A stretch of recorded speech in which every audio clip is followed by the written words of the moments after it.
Stay quiet. Stay alive. A Quiet Place Day 1 is now streaming on Paramount+.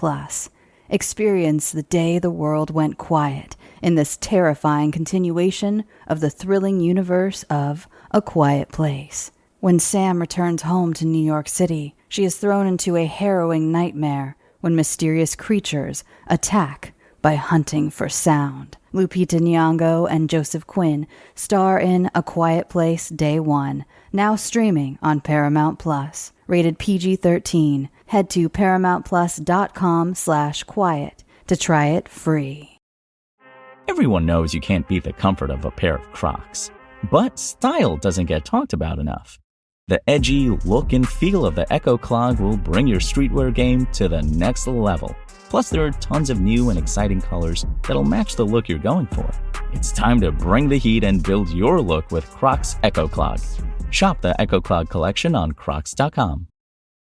This episode is brought to you by Shopify. Upgrade your business with Shopify, home of the #1 checkout on the planet. Shop Pay boosts conversions up to 50%, meaning fewer carts going abandoned and more sales going cha-ching. So if you're into growing your business, get a commerce platform that's ready to sell wherever your customers are. Visit Shopify.com to upgrade your selling today.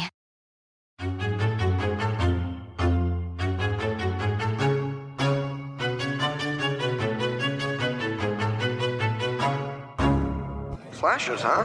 What's your favorite scary movie? Not that one.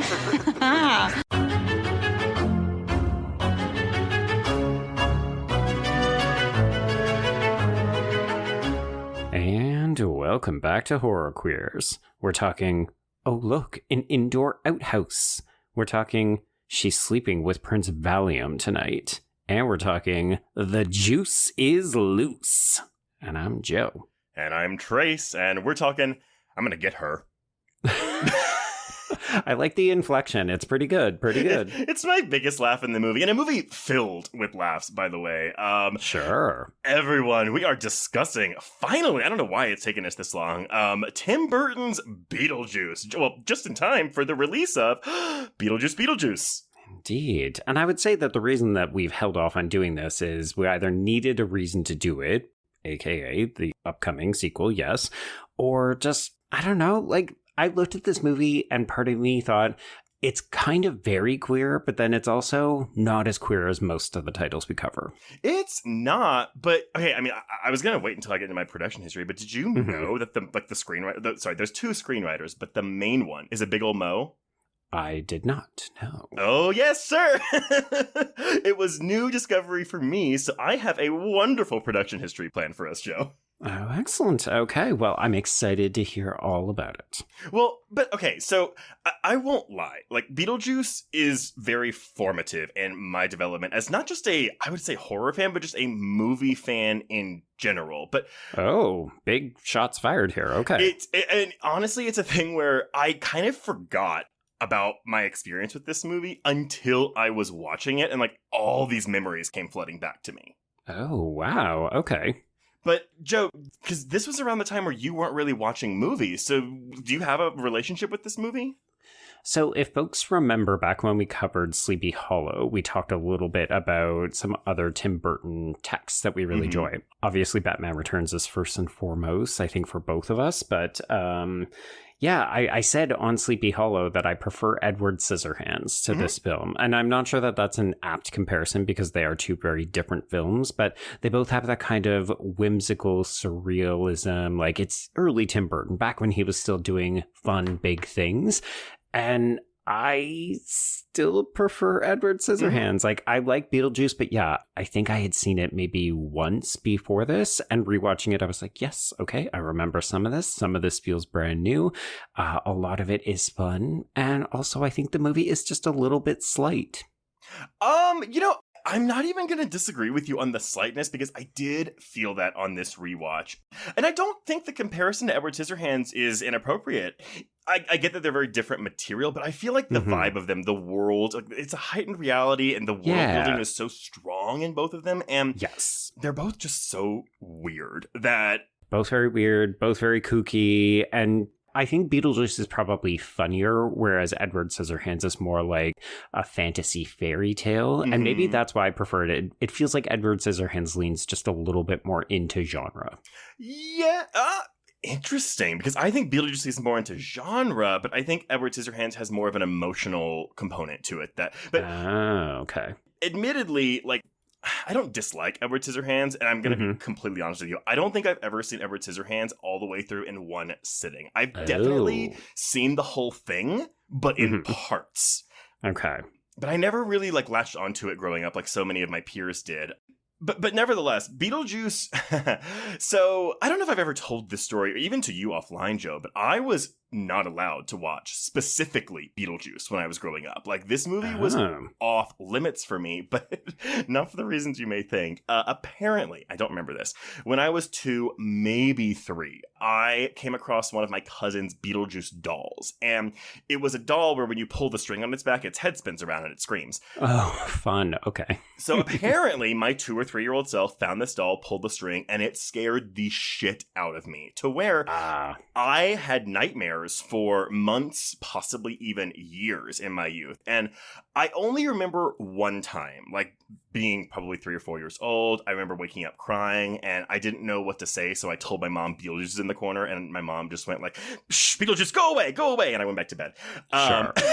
Anyway, but because of this, I was never allowed to watch it. I think it's because my parents just didn't want to deal with my nightmares anymore. Sure. They were like, oh my God, not more of this Beetlejuice nonsense. We don't want to hear it. Exactly. But so it was this and Hocus Pocus for the 2 movies where I was like, okay, like these are movies I should be able to watch because they're PG. They are family appropriate. But for some reason, my parents are not letting me watch these movies. And so one summer, I was visiting my grandmother. I was probably closer to 7 or 8 by this point. And she had this neighbor across the street that used to always let me like take her VHSs because she had like a big movie collection. And I remember one day I grabbed Beetlejuice and I didn't tell my grandma that I wasn't allowed to watch it. And I watched it and I fucking loved it. But it was like, I kind of told her after the fact that I wasn't allowed to watch it. And she was like, oh my God, Trace, like, what are you doing to me?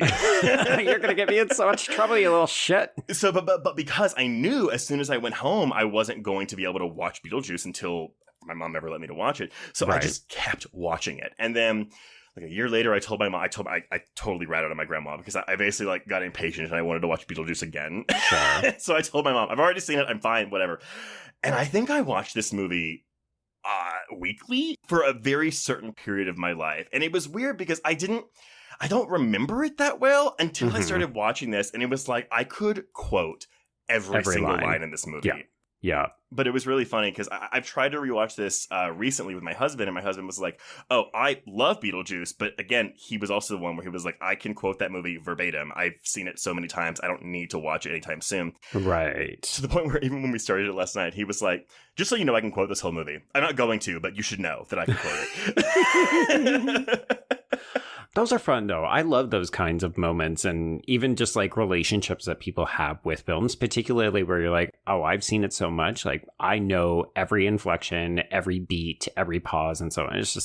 It's kind of hilarious that we're able to do this. And it's because, again, like my child brain just latched onto all this stuff. But it's also, I don't know, like, even thinking about it, I was like, okay, this might be a weird comparison, but bear with me here, Joe. So, you know, I'm an adult that plays Pokemon still. And I just wish every day that the Pokemon were real, that I could live in the world of Pokemon. And so if there is a heaven, like I will die and I will be able to just live in a Pokemon world. It's going to be amazing.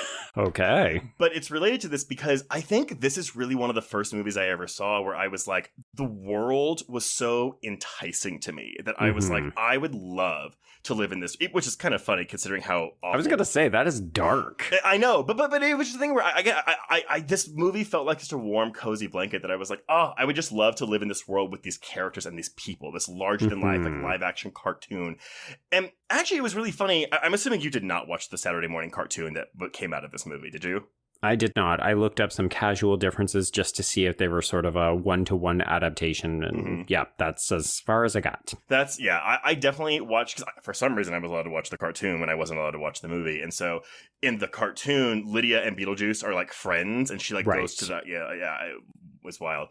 But so when I saw the movie, I was really bummed that like Lydia and Beetlejuice weren't pals. Yeah. And that Beetlejuice doesn't dress up in drag and call herself Betty Juice. Yes, exactly that.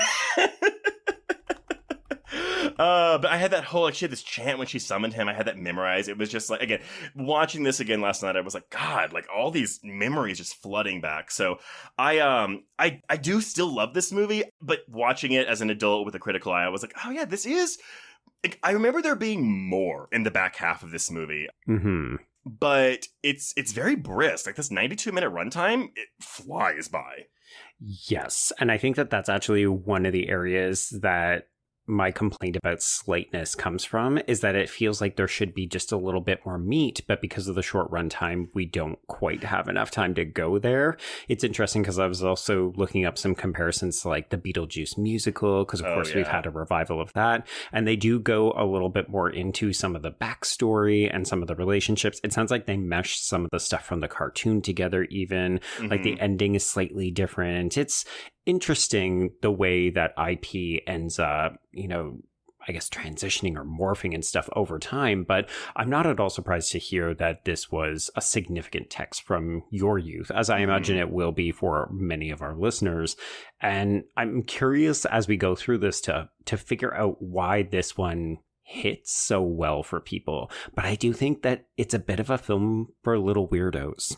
It really is. And, if you look at interviews with Winona Ryder, because she's doing a lot more of them now, especially in the lead up to the sequel, like she talks about how, this whole cult fan base develops not even around the film, but around her character. Because I think, as you said, for lack of a better term, all these little weirdos were saw themselves in Lydia on screen. And it was really I don't know, just humbling. And humbling, oh my God, that's the wrong term. But it was just it was. It's rewarding, right? Because you feel like, oh, that's me. That's an accurate depiction. Even if you're not a goth kid, because I think that's the natural thing that people say. Yeah. Oh, Lydia, she dresses like she's going to a funeral all the time. She's an original goth kid. And sure, that definitely applies. I can see goth kids latching onto her specifically. But even just, she's not incredibly morbid. I love the fact that she makes this movie and then she makes Heathers, which it feels like this is an audition for Heathers. We talked about it in our Patreon audio commentary. But then Michael Keaton is sort of test driving angry Bruce Wayne that he's going to do in Batman just a couple years later. So it is wild that a movie called Beetlejuice, Michael Keaton is in 17 minutes of this movie. This is a Hannibal Lecter Silence of the Lambs situation. And honestly, because so many of these jokes went over my head as a kid. Of course. But he is unhinged. I can't wait to see what he does in the sequel, just because, can you believe this movie is PG? I can, because of what you just said, where it feels like so much of it is Blink, or I guess shut your ears Blink equivalent, and you'll miss it. A lot of this feels as though it's going to go right over people who aren't paying attention or children's heads. I guess so, but we do get a fuck in this PG movie, which I have only heard before in 16 Candles. And I think some of the gore stuff, I guess it's because it's played so comedically and cartoonishly, but again, she's holding Alec Baldwin's severed head. It's just kind of, it's just wild to me. It's macabre, but you're right. It's always with the point of advancing the humor in the film. So I think that makes it just that much more digestible to people. Because a lot of this film is actually very upsetting, but because we're playing it for jokes, all of that just becomes as you were saying, to child like you, this is a fantastical world that you feel like, oh, I would love to just get lost in that. Even though there's danger afoot for nearly every moment that people are on screen. It's so funny, because I know you'll get this because you watch it, but I kept watching this and I was like, oh, Ghosts takes kind of the rules of this movie and does maybe a more sanitized version of it. But while both this and that show I think are very funny, I can't help but get so depressed every time I really start to get in my head about the actual situation these ghosts are in for the rest of their afterlives, and it's very sad.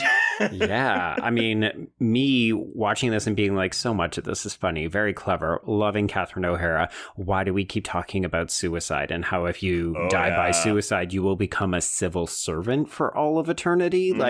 This is grim fucking shit. Yeah, but that also ties in with religion to me. You know what? It's better than, I was going to say it's better than being in hell for all eternity, but I guess that is kind of hell. The only worst fate would be maybe working at the DMV for all of eternity. Yeah. But, okay, so I admit, I didn't know much about the production of this movie because it's one of those things, I hadn't seen this movie in 15 to 20 years, and so whenever I was really getting into film research, this slipped by me. Well, it also doesn't seem like the kind of film where, oh, there's going to be some tortured backstory or, who else was cast in this film? Like, we haven't gotten that. People don't talk about this film that way. But at the same time, though, don't you think this is this was a huge hit, like both critically and commercially, but it's very weird and unique. Like, what would a modern day equivalent of this be, And not Beetlejuice. I was going to say, there's one obvious one. But like an original property that is this bizarre, that makes, what would inflation be from 74 million in 88 to whatever that is today? That's maybe double, almost triple of what it would have been. Yeah, I gotta think it's probably like nearly 200 million.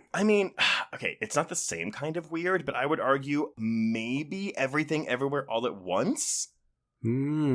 It's not the same kind of weird, but it's still a kind of out there concept that I wouldn't exactly call mainstream. You know what? That's actually a pretty good pick, because even part of me was thinking, oh, well, that's a little bit more like kung fu and stuff, but there's also whole dreamlike sequences. There's the bit with the rocks that's very existential. There's kind of like not quite animated, not quite claymation-y stuff, but I think that's actually a good pick. Yeah. But, okay, so Beetlejuice begins with queer horror novelist Michael McDowell. And you see, he had a long obsession with death, but was very curious about it, viewing it as something to explore, not fear or avoid. So, like many horror fans, he grew up reading the works of H.P. Lovecraft, but he devoured Chinese and Japanese occult films because he liked the way they treated the supernatural in a straightforward fashion, in a way that he believed Americans never quite got. Yeah, even from that description alone. So, in fact, after starting school at Harvard in 1968, which is also, by the way, where he met his partner, scholar and educator at Massachusetts Tufts College, Lawrence Senelik, which I bring him up because he's actually kind of involved with the writing process of this movie, even though he's not credited. Okay. So he goes to Harvard in 68, meets his future partner. He gets his PhD at Brandeis, which is where he started to write fiction. And by 1978, he had written his thesis on, get this, American Attitudes Towards Death, 1825 to 1865.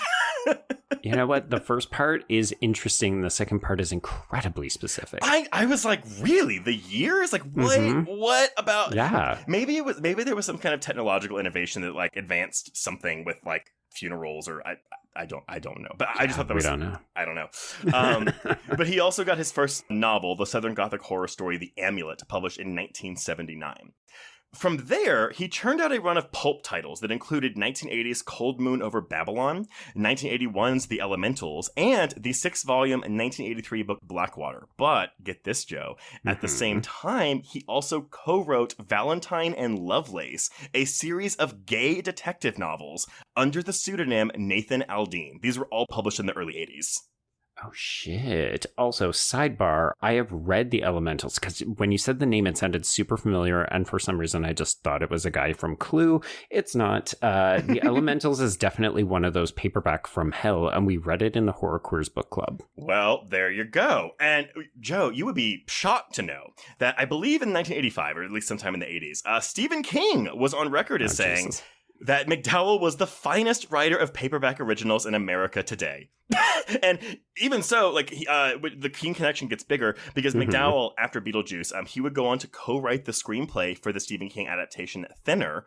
And there was even another King connection because, unfortunately, while McDowell passed away from an AIDS-related illness in 1999, his final unfinished novel, Candles Burning, was completed and published in 2006. But guess who it was completed by? Stephen King? Tabitha King. Tabitha! He's coming for my crown, Tabitha. I just thought, what kind of coincidence is that?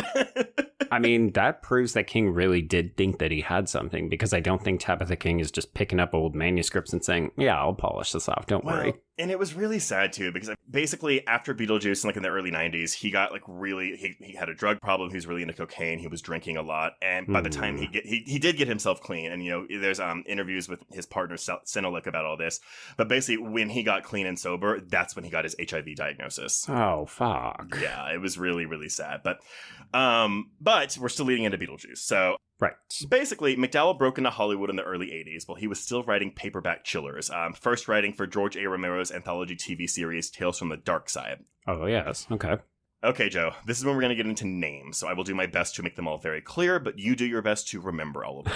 Okay, there's a test at the end, I assume. There's a test at the end.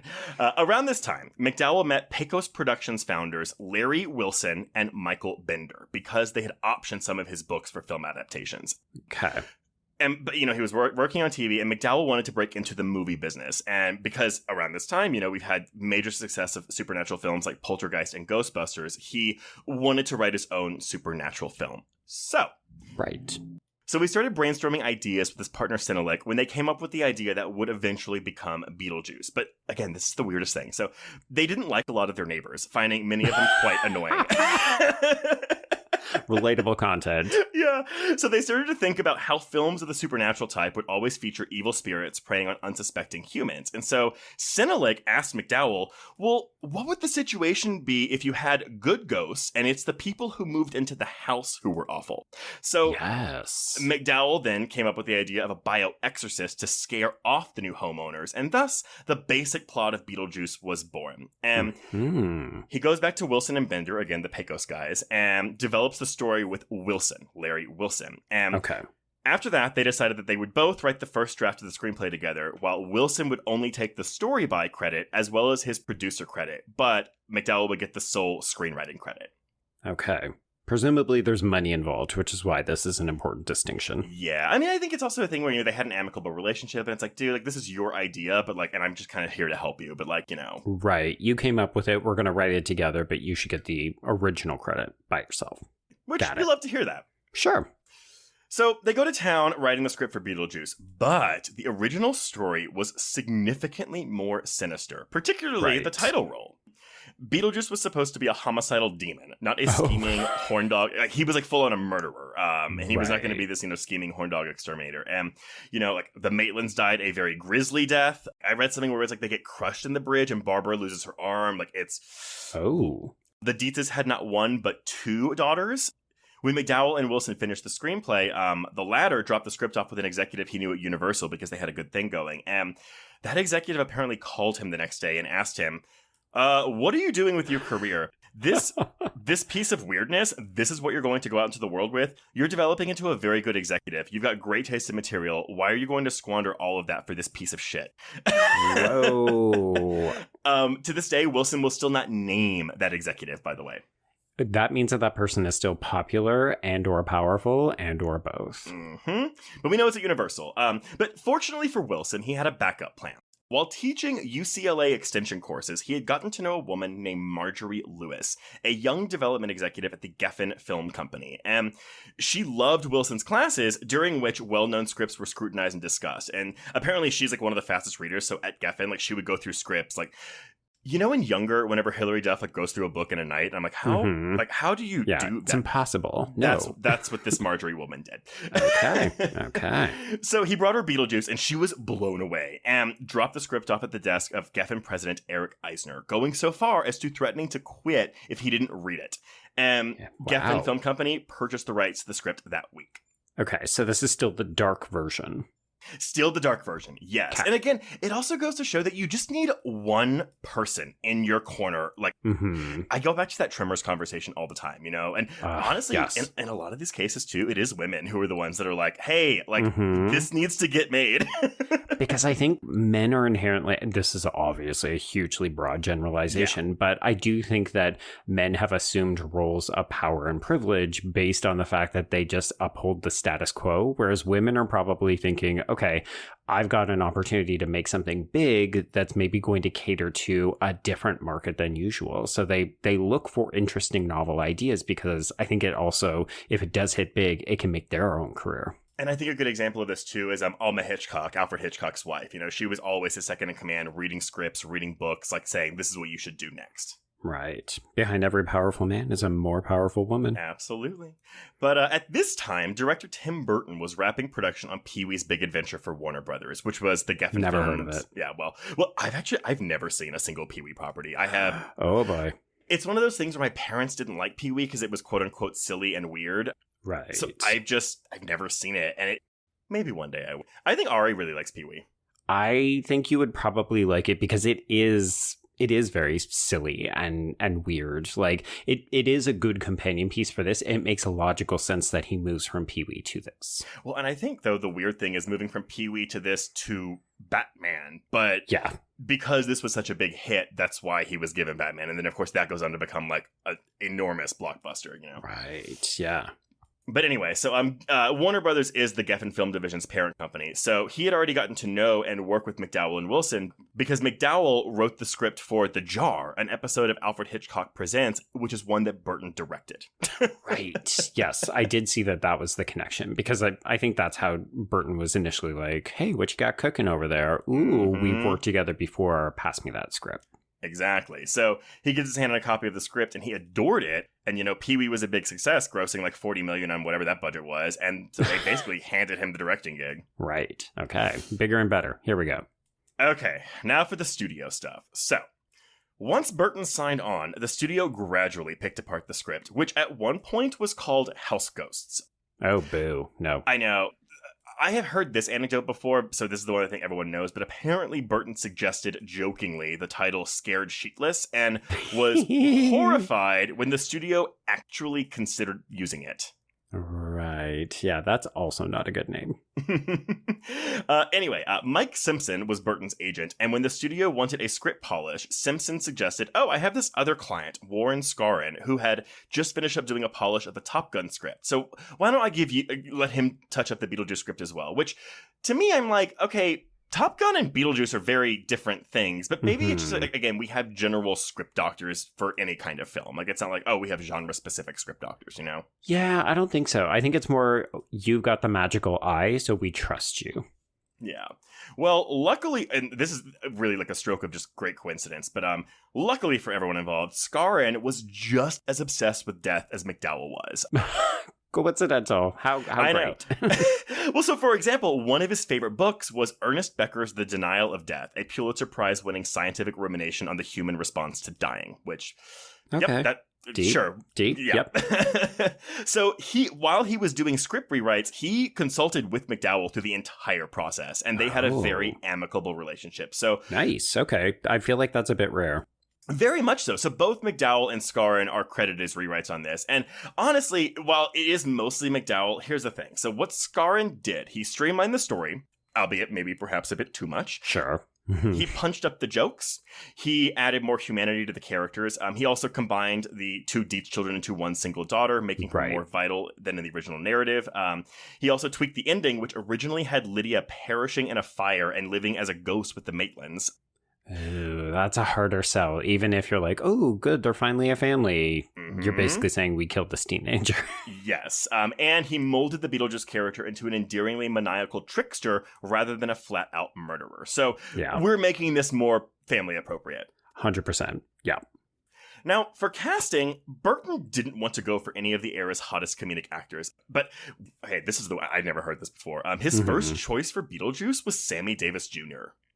Oh, wow. Oh, I'm sorry. I'm kind of floored right now because what? I mean, you know, it's the Rat Pack, but he thought he had good comedic chops and blah, blah, blah. Now, I guess. Ooh. But also I'm like, hey, like, you're going to cast this really well-known black actor as like the title role of this horror comedy. Admittedly, yeah, that would have been great. But this sent everyone at Geffen into a tizzy. Apparently, David Geffen, the head of the company, had some not-so-nice things to say about why Davis wasn't right for the role. Oh, boy. I don't know what those things were. But I feel like we can all imagine them. Yeah, exactly. But it was Geffen who said, I want Michael Keaton for this role. And that's also weird. Right? Because what has Michael Keaton done at this point? Well, so at this point, Michael Keaton wasn't really in demand. You know, he had a good start in the early 80s. You know, he had hits like Night Shift in 82 and Mr. Mom in 83. But when they were talking about him here, his last two films, which would have been 1986's Touch and Go and 1987's The Squeeze, were massive box office bombs. And I don't mean like, they grossed $10 million on a $50 million budget. They grossed like $2 million on a like $20 million budget. Yeah, just cratered. Okay. Which I guess maybe that was the idea. Like, he had two big flops, but we know he's a good actor, so we can get him for cheap. Maybe that was the idea. Yeah, that would make sense. Still, Geffen offered Keaton the role, and Keaton turned it down at first because he just didn't understand Burton's pitch, and he didn't understand the concept. But Well, and you're probably also looking at the page count. I'm the title character and I'm barely in this movie? Possibly so, but here's the thing. He liked Burton, and so he kept taking meetings with him. And this is weird too. His breakthrough came when Burton mentioned that Beetlejuice existed across time and space, and he used that detail as the entry point to craft his performance. But also, apparently Geffen was tenacious and kept hounding Keaton before he finally just gave in and took the part. Like, you're gonna make this fucking movie if it's the last thing I convince you to do. Exactly. For Lydia, Tim Burton decided to cast Winona Ryder when he saw her in David Seltzer's 1986 film Lucas, which was her film debut, coincidentally enough. But other actresses like Jennifer Connelly and Sarah Jessica Parker were apparent frontrunners for the role as well. Okay, they were both quite popular. Yeah. Weirdly enough, though, Angelica Houston was originally cast to play Delia Dietz, but she had to bow out due to an illness. And interestingly enough, Catherine O'Hara had initially declined Burton's offer for the part, but I couldn't tell if she was offered the part before Houston and they were like, fuck, we can't get O'Hara, so we're going to use Houston, or if this was after Houston had dropped out. Right. But Burton wanted O'Hara so bad because, I mean, I'm assuming you know more about Catherine O'Hara than I do, Joe, because... Canadian. Well, the Canadian Saturday Night Live is this Second City Television thing. SCTV. Okay, SCTV. So she was big on that. You know, she was on it from 1976 to 1984. So she would have been relatively fresh off that show whenever she was doing this. It's basically like picking your choice plum actor from either SNL or the Groundlings. Like, that's what SCTV was. Like, Eugene Levy comes up through SCTV and so on. Exactly. So Burton flew out to meet with her and personally convinced her to take it. But it actually worked out because O'Hara met and eventually married production designer Bo Welch while working on Beetlejuice. Oh, hey. There you go. Alec Baldwin came on, apparently was not confident in the film's story and had no idea what the movie was about, thinking that all of their careers were going to end with its release. But, and again, this is the common thread here, it was Burton's confidence that inspired him. And he was like, yeah, I'll do this movie. I mean, almost like you said, you need one person to believe in the project. It feels like you also need a steady hand at the helm. And a lot of other people will be like, oh boy, I don't know about this. But at least that person seems very confident about what it is we're making. Well, and I just think about, because it makes me, you know, you and I have talked ad nauseum about Burton's back half of his career and how it's just it's uninspired. It doesn't seem like he has the passion for it anymore. And so hearing stories like this, you know, where this young up and coming director has this really original property and he's so passionate about it, like, I only hope that he got in that same mindset for Beetlejuice. And by all accounts, like, I think that is the case, but the cynic in me is kind of like, oh, what if it's just the money? But I don't know. I think it's just because we've been burned a few too many times, at least of late. But, you know, you look at the track record overall, it's still, there's a good amount of hits in here. But yeah, it feels like one of those, he hasn't had one in a while. Yeah. But Beetlejuice's budget was $15 million, though I found an article from 1990 that said it was $13 million. So I mean, nevertheless, around that area. But the funny thing is, only $1 million was given over to visual effects work. Wow. Oh, that's surprising. Well, and here's the thing. So it was always Burton's intention to make the style similar to that of the B movies he grew up with as a child. So he wanted to make the effects look as cheap and purposefully fake looking as possible. Right. Which is funny because I don't know. I look at this and it's like a little bit of stop motion, a little bit of claymation and that kind of stuff, but it feels so embedded within this world. It doesn't look cheap to me. It looks right. Yeah, I feel the exact same way. Maybe it's a thing where it's like, it looks like makeup. Like, it doesn't look like an actual, like, we're losing realism here, but that to me is part of the movie's like point. The whole aesthetic of this film. I mean, so yeah, we have Bo Welch as his production designer, and Bo Welch would go on to collaborate with him on both Edward Scissorhands and Batman Returns. So that's not a surprise. Right.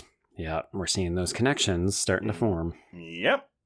Filming took place from March to June of 1987, with interiors shot on a soundstage at Culver Studios in Culver City, California, whereas all exteriors were shot in East Corinth, Vermont. So this town is like all that Vermont town. Oh my God, that is too funny. But they did have to build the bridge, I will say that. And apparently that bridge building was a big pain in the ass. It's funny, when you saw that bridge, did you immediately think of Sleepy Hollow? Because to me, it looks so similar to where, what's his name, Brom or whatever? No, I think, Brahms. Whoever Casper Van Dien plays. Yeah. Yeah. His big set piece. Actually, because it was so funny, Danny Elfman does the score for this movie, and it's like, of course, it is absolutely one of my favorite movie scores of all time. I just love the Beetlejuice theme. Okay. It's so weird, Joe.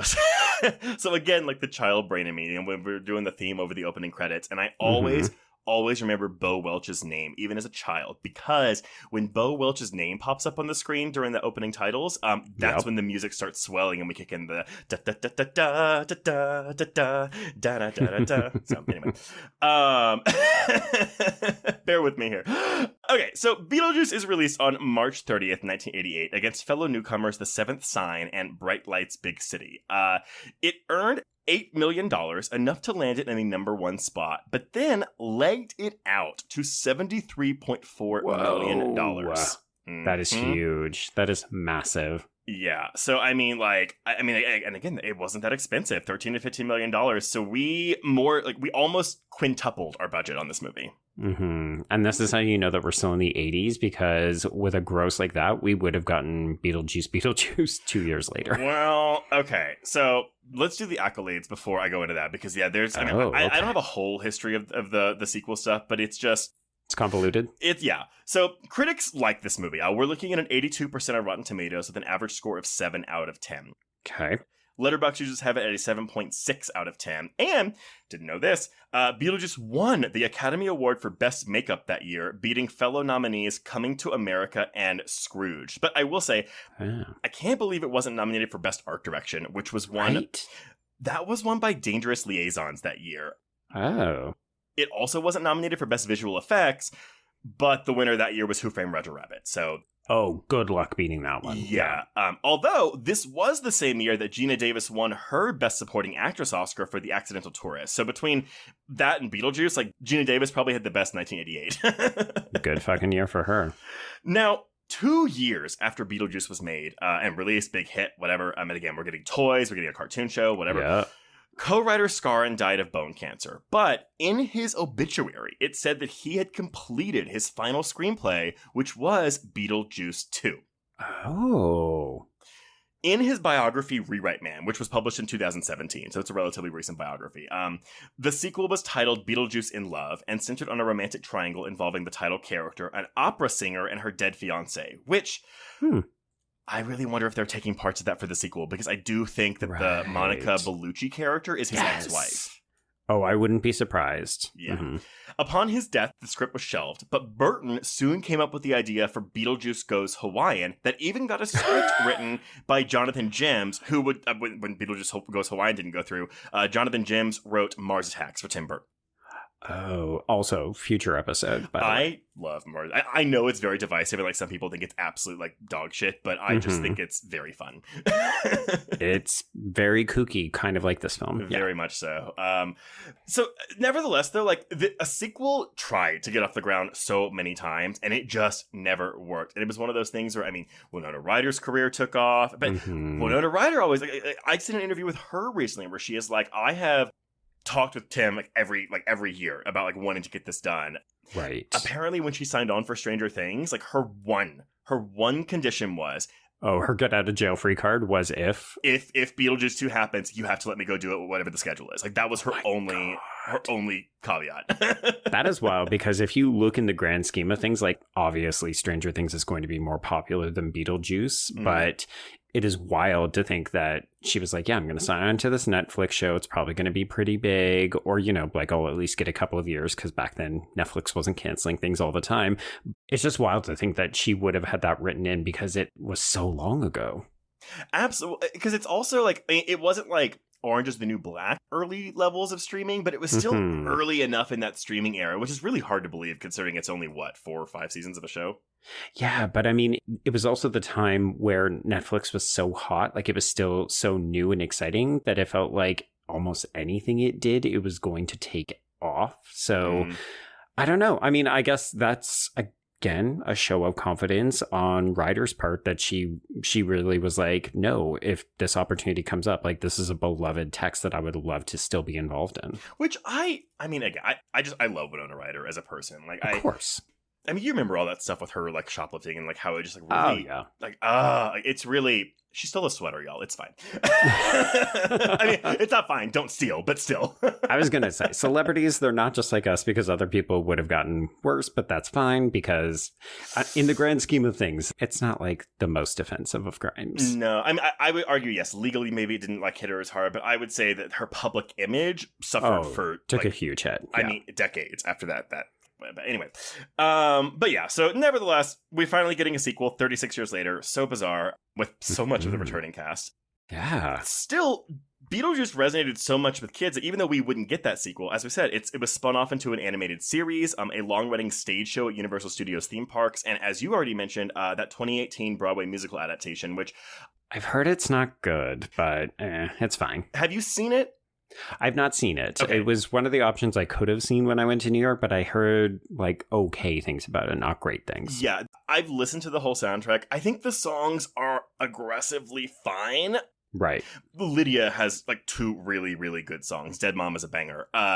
Okay. But I will say it's one of those shows where I think it's the effects are so good in it that it's, yes, I think it might help to see it. Whereas like musically, it's kind of like a ho-hum kind of thing. But like production wise, it's astounding. Right. Okay. Yeah. I mean, here's the thing. There's plenty of Broadway shows that are not particularly great, but the way the show is put together makes them highly entertaining. This is not related to Beetlejuice at all, but I always think about the Broadway production of Disney's Aladdin because again, a lot of those adaptations, like the stage, even Little Mermaid, like the stage productions aren't very good. But I've heard that Friend Like Me, like that number, which they never ever release online because it's like that's why you go buy a ticket, is like just a marvel of stage production. I've always wanted to see it. Right, the chef's kiss, right? Exactly. But yeah, so that's all the information I've got on Beetlejuice, Joe. Okay, well, let's walk through it. Mm-hmm. So we open with the credits over aerial shots of this small town of Winter River, and then that turns into the model that Adam, the Alec Baldwin character, is constructing in the attic of the house. And I love this. Like, if you're looking closely, you can obviously see where we transition from real town to model, but if you're not paying super close attention, it's pretty fucking seamless. That's really interesting. I always assumed the entire time it was the model the whole time, and that you're just like meant to like think it's the town. But oh, okay. I don't know if I'm right or wrong, honestly. I just that's just always what I've thought. But I'm saying no, if only because when we get flyo vision later in the film, that to me is very obviously model, but we're, at the level of a fly, so it looks pretty up close. Oh my god. Also, that fly, which used to scare the crap out of me because I didn't like hearing the fly scream, help me. Like it really so funny. It upset me. But then I realized, oh my god, we're homaging the original Fly with that bit. Yeah. Okay, so let's meet our lovely, I was going to say main character, but I do think that's kind of my other problem with this film, is that we don't quite know who we want to pay most of our attention to, but initially it seems like our protagonists are going to be Adam as well as his wife Barbara, played by Gina Davis. They are desperately in love with each other, albeit a little bit boring because they choose to do a stay-at-home 2-week vacation. Oh, okay, so they are such nerds. Like, she gets him whatever Manchurian tongue oil is, which I'm assuming he's going to use to rub on woodwork he has in the house. Yeah, presumably to either polish or finish a project. Yeah, and she's so stoked about wallpaper that he has, and they are a very horny, nerdy couple. So I actually really liked this.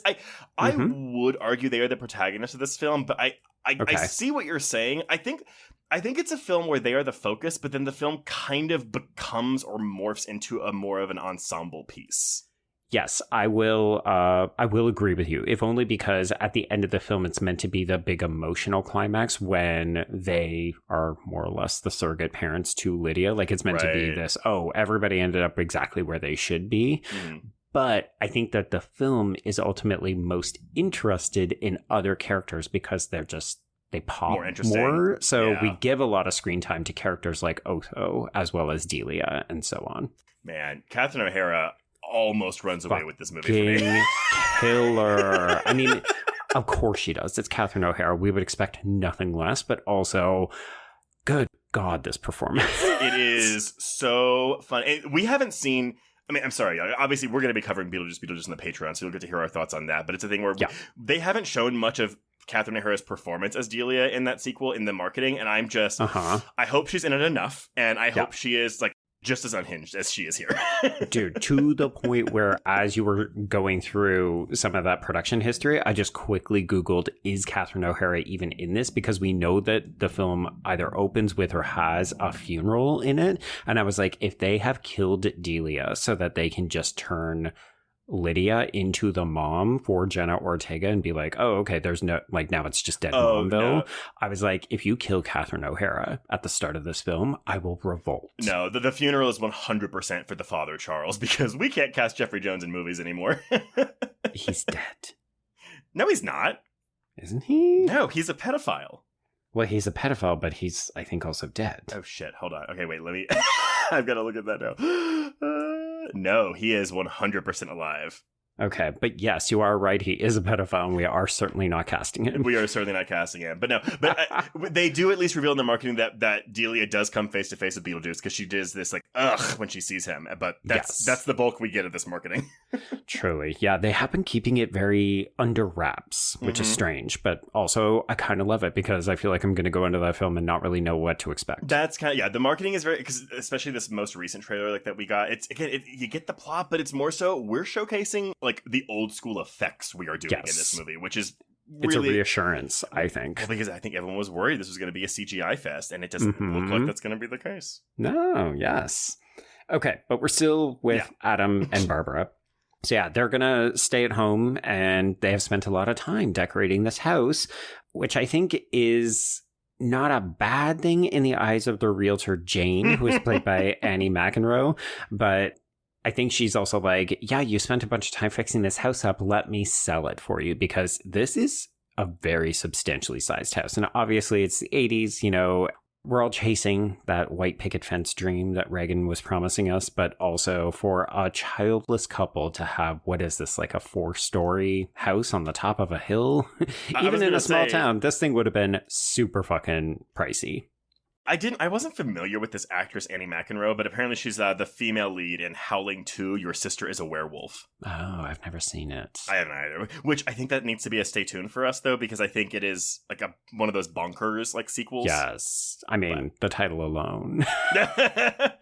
But nevertheless, Jane is kind of a cunt because she's persistent. Okay, but like, I mean, she catches herself immediately when she's like, oh, this needs to be a family house, like a house for a family. And she catches herself. She's like, I'm so sorry, I didn't mean it. But I was like, okay, but that's that nasty nice thing where it's like, oh, yes. You're saying these things that are really quite rude in this very sweet way, thinking that you're getting away with it. And that is not the case.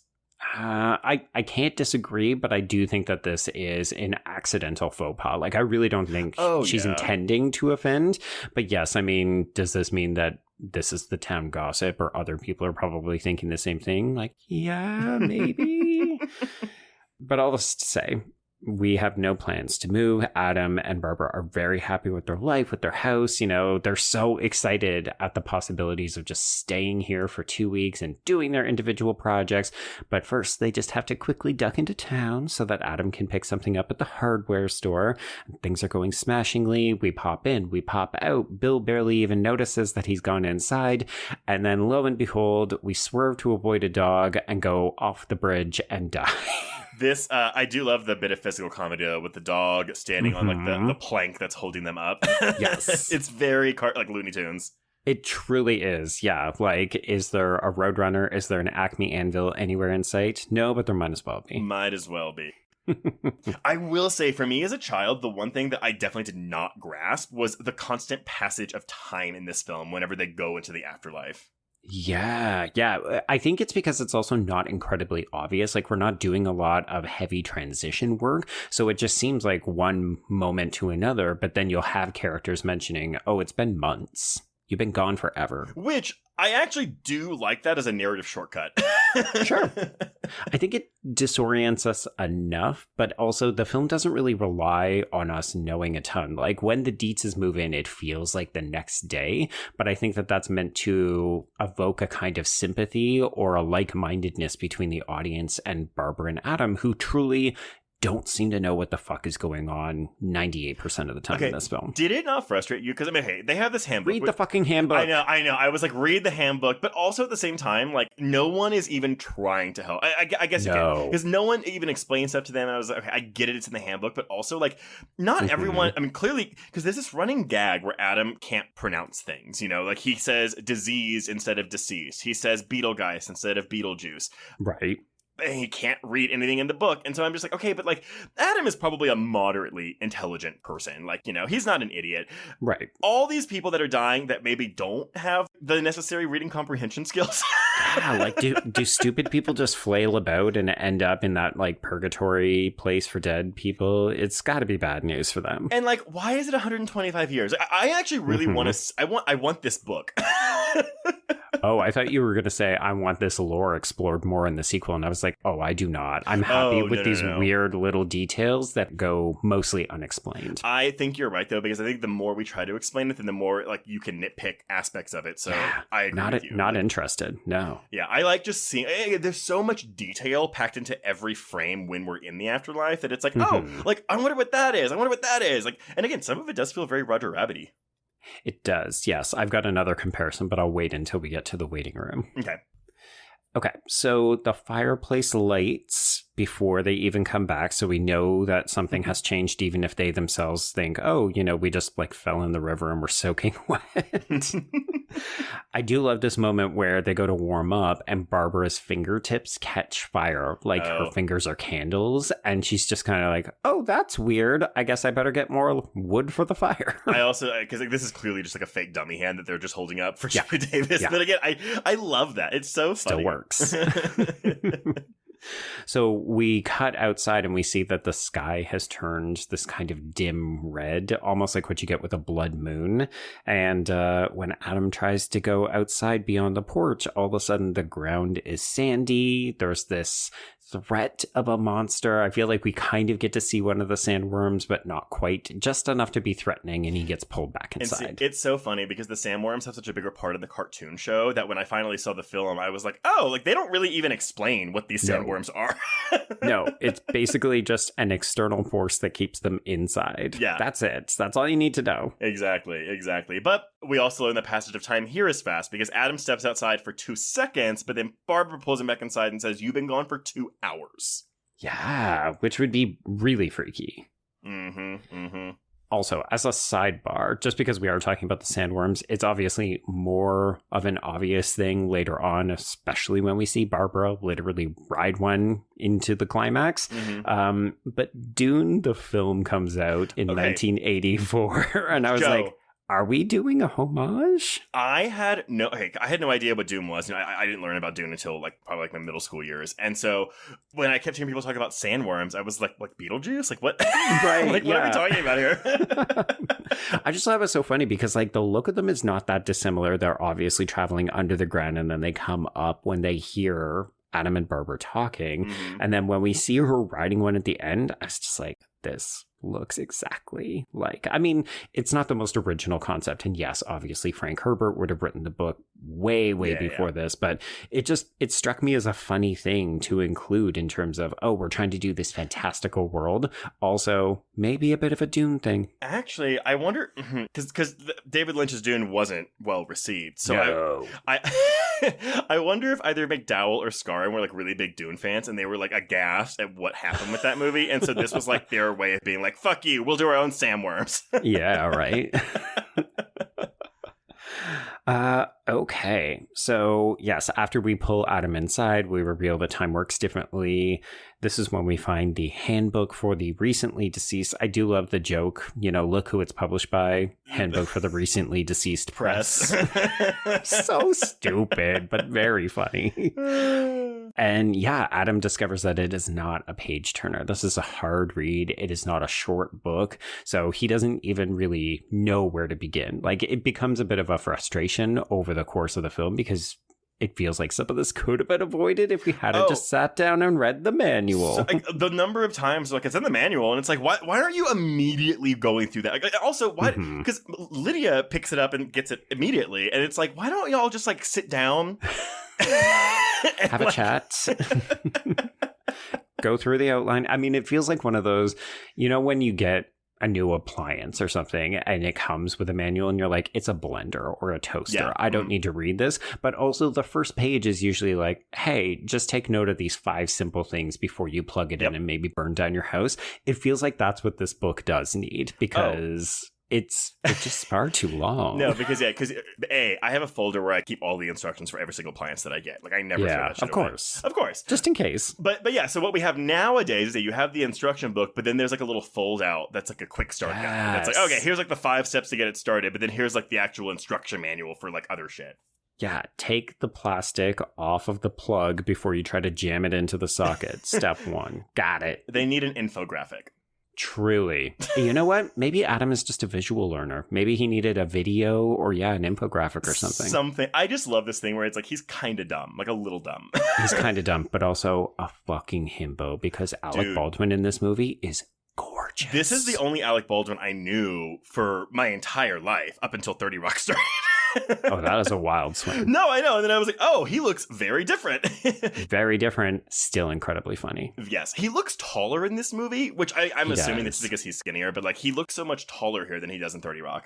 He does. Know what he's giving me? He's giving me slight Barry Bostwick from like Rocky Horror Picture Show, like nerd hot vibes. 100%. Oh, and God, how bad did you feel for Gina Davis that she's stuck in her afterlife wearing this fucking dress, this tablecloth? So dowdy. Oh, it's so. I was like, honestly, like a wedding dress wouldn't be my first pick, but it's better than that.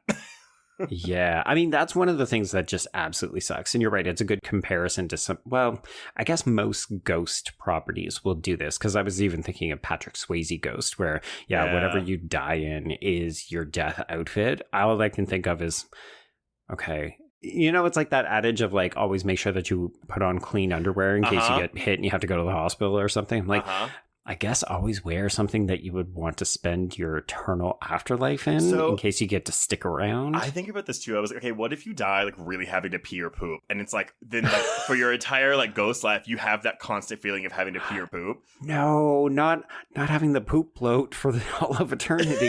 I just like, it would be such a, just to be uncomfortable. It's not pain. It's not torture, but it's just you're constantly uncomfortable for your entire afterlife. Ugh. Yeah, just anything, right? Like, oh, I've got a UTI. Oh, I've got a heart palpitation. I've got a migraine. Forever. Joe, No. I would go into that Lost Souls room, say, exercise me, I'll just float, and I'll float. Truly, I'll do it. It's fine. I'll just hang out with these other ghostly apparitions who are just going, ooh. Okay. Yes. So after Adam is starting to read through this book and he's struggling with it, we do go right down through the house underground, and we're not seeing Beetlejuice, but we are hearing Michael Keaton's voice. And I love that he's reading the obituary on the Maitlands, and he goes, oh, they look very cute. And very stupid. Nice and stupid too. It's also it is the obituaries, but he calls it the business section. For him, yes, it's just a very different way of life. This I don't know if this is in the script or not, but this does kind of read like as a studio note that's like, hey, can we get the title character into the movie a little bit in the first 30 minutes? Mm-hmm. Can you get a tease in there, please, at least? Which I don't know if you know this, but the epilogue where he's in the waiting room with the shrunken head guy. Is that an addition? It's an addition after the test screenings were going really well. They went back and reshot the coda because they realized they didn't have like the last time we saw Beetlejuice was him getting eaten by the sandworm. Right.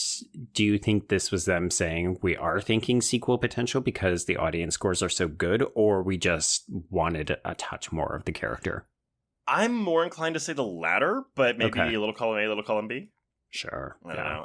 I don't know how sequel oriented like they were around this movie. Even with good test scores, it's still kind of a thing where it's like it's still really weird, you know? So weird. We're gonna just keep dropping weird also because it's the word of the year, which I'm very excited about. Everybody, let's get a little bit weird and use that as a weapon. Absolutely.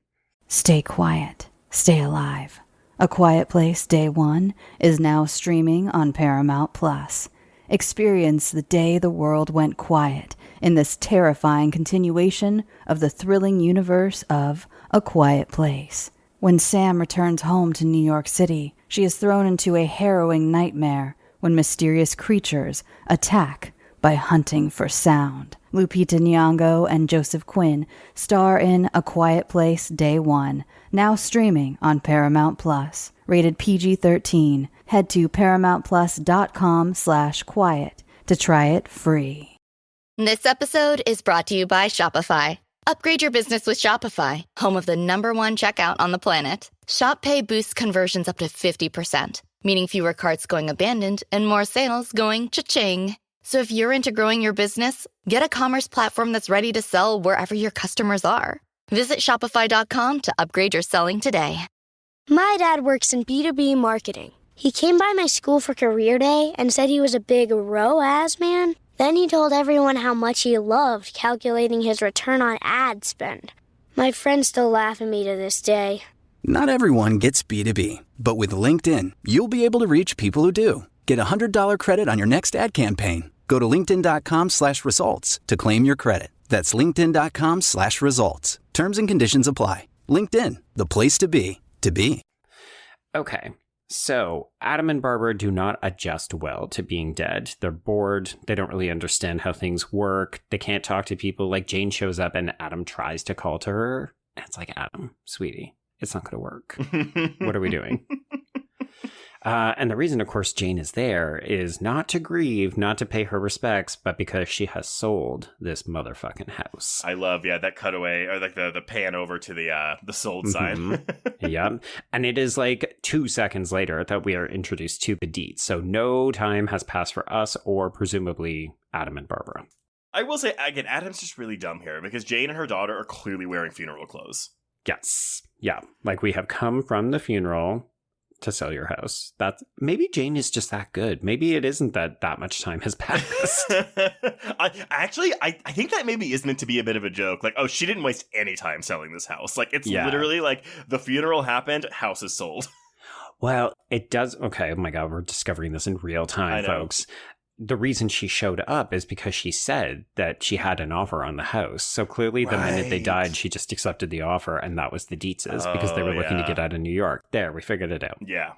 So literally she heard about the death and she was like, hey, you want that house still?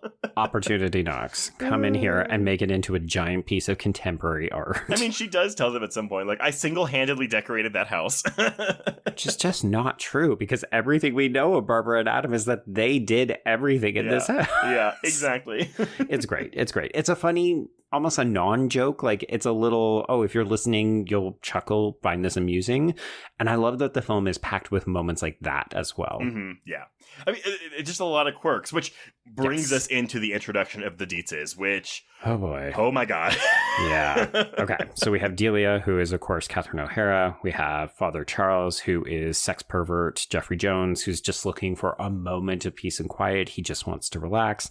And then we have goth daughter Lydia, who is played by Winona Ryder. I really do like Winona Ryder. And her performance is very muted because that is the character of Lydia. But I can 100% see why people latched onto this character. But meanwhile, for me, I was like, no, it's Delia. Like, Delia is the star of this movie. Yeah.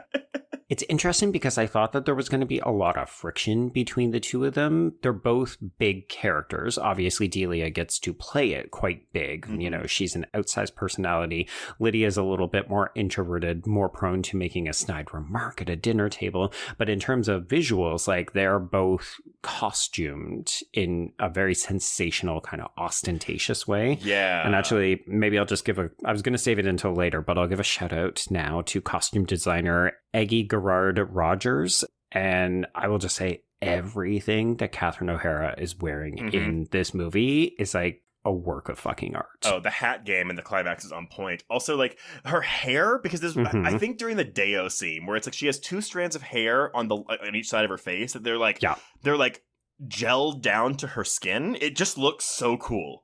Yeah, it's almost like a flapper look from the 20s. Yeah. Again, living for everything. And I will say, with the redesign, I do like what she did with the kitchen. I like their kind of weird walk-out patio. Oh, yeah, the one that's just like on stilts outside. Yeah, I mean, here's the thing. It's super gross and tacky, particularly in the 80s. Like, if you think about the fact that this family is moving from a metropolis, presumably in part because Lydia was not fitting in. She was not a good fit for New York. She was unhappy there. But then we move to this small, probably relatively conservative town, not super duper rich. And we buy the biggest house and then we make it very gaudy and ultra modern. Like, part of me looked at this house and thought, actually, some of this stuff would become very popular. Like, into the 90s, this house is a bit of a look. But in the conservative 80s, we would have looked at this and said, these people are outsiders. They are tacky and disgusting. I think that's why I like the kitchen so much. I mean, you have this like super saturated like blue wall, but like it's not as out there. Whereas like their foyer area, which has that floor, I don't know what the pattern is on that floor, but it is something. Even the metallic-y wallpaper that we get when we've got the Beetlejuice snake attack sequence on the upstairs floor, I'm like, what did they do? Did they paint it metallic? Actually, did they spray paint? I'm looking at pictures now. So like on the exterior of the house, like, you know, basically the base of the house is that Beetlejuice like jail print, the black and white stripes. Yes. That's wild, man. Yeah. And it's especially wild, if only because Catherine O'Hara is dressed in almost the monochromatic Beetlejuice black and white colors for a lot of this film. So it feels like, oh, there are two agents of chaos in this movie. One is Beetlejuice and the other one is Delia. It really is. I mean, yes. Okay, so they also have a fourth member of this party, not a family member, but we do have an interior decorator and quasi-spiritualist in Otho, who is played by Glenn Shaddix. And that is our other queer element, because we're not saying gay, but I feel like this is a classic Glenn Shaddix performance. I know him principally from, obviously, this is the one that makes him famous, but I recognize him as Associate Bob from Demolition Man, and it could be the exact same character. Interesting. See, I know him from, well, yes, obviously this. He has a bit in Sleepwalkers. I think he gets killed. Okay. But also the priest. He's the priest in Heathers. Yes, he is. Yes, he is. Apparently, he does the voice of the mayor in The Nightmare Before Christmas as well. So if you recognize the voice but not the face, it might be that. That makes sense. But yeah, no, Otho definitely reads queer-coded to me. Oh, 100%. Yeah. And folks, in case you were wondering, I went down a bit of a rabbit hole because I was curious, like, what else has Glenn Shaddix done? Like, I knew him from Demolition Man. What else? He had a really rough fucking life. So he was gay in real life. He came out at age 17, and then his parents put him into a conversion camp. And it was so bad that he tried to die by suicide, which is a weird tie-in to some of the themes of this film, movie. Beetlejuice. Yeah. But apparently when he made his suicide attempt, they realized how severe it was, and they apparently came around, or they like accepted who he was. And I'm like, oh, okay, that's great. And then he's got this career in Hollywood. He makes it big with Beetlejuice. He retires after 30 years working in the business. And then he dies in this tragic accident where he had surgery on an ankle and he fell and then died of blunt force trauma. Oh, because he hit his head. Yeah. Oh. I'm just like, oh, wow. So this man just had an awful life punctuated by moments of brilliant, very silly queer character work. Yeah. I remember when he died, it was so funny because I went to go look it up and I was like, oh shit, he died like almost 15 years ago. He died in 2010. It's... Yeah. Time, man. Time. Mm-hmm. Mm-hmm. So, not to bring the mood down, yes, but Otho is a fantastic character, to the point where sometimes it feels like he and Bedelia are in a non-romantic marriage. Wait. And Charles is just off in the study trying to get a moment of silence. Bedelia? God damn it, I knew I was going to make that mistake. I was thinking about Amelia Bedelia, that children's book, but you're thinking of Dr. Bedelia. Right? Surely. Yes. From Hannibal. This is the problem with doing Hannibal at the same time. But no, I think actually the character of Otho is crucial too. That way we have someone that Delia can play off of. Because I think if it was just Delia, she might be too much of... I mean, she is an outlier, like in this family. Mm-hmm. But I think it's nice to have someone that's like in her world too. Right. I think that, and he provides a nice counterpoint, or like a complementary counterpoint, if that makes any sense, to Lydia, because of course Lydia can see ghosts because she believes in the weird and the macabre, and she's just a little bit different. Put that in your back pocket. Yeah. And then we've got Otho, who also seems to be in tune with this. I think more because it's probably a fad that he latched onto, but because he has the same kinds of powers, he can help to drive some of this narrative. Yeah. Mm-hmm.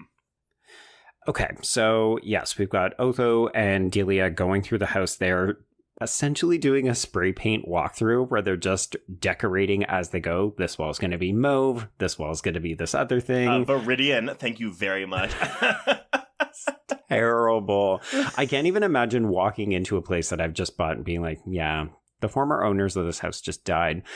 Spray painting their walls. Well, I love that touch too, where it's like he says Viridian, and she's like, "Now, why do I know that name?" And he's like, "Blue-green." So she's got a little bit of Adam in her. A little bit, yeah. But I mean, okay, but like this line she has, where she goes into Charles's office, and he's like, "No, don't touch this room." And she, "If you don't let me gut out this house and make it my own, then I will go insane, and I will take you with me."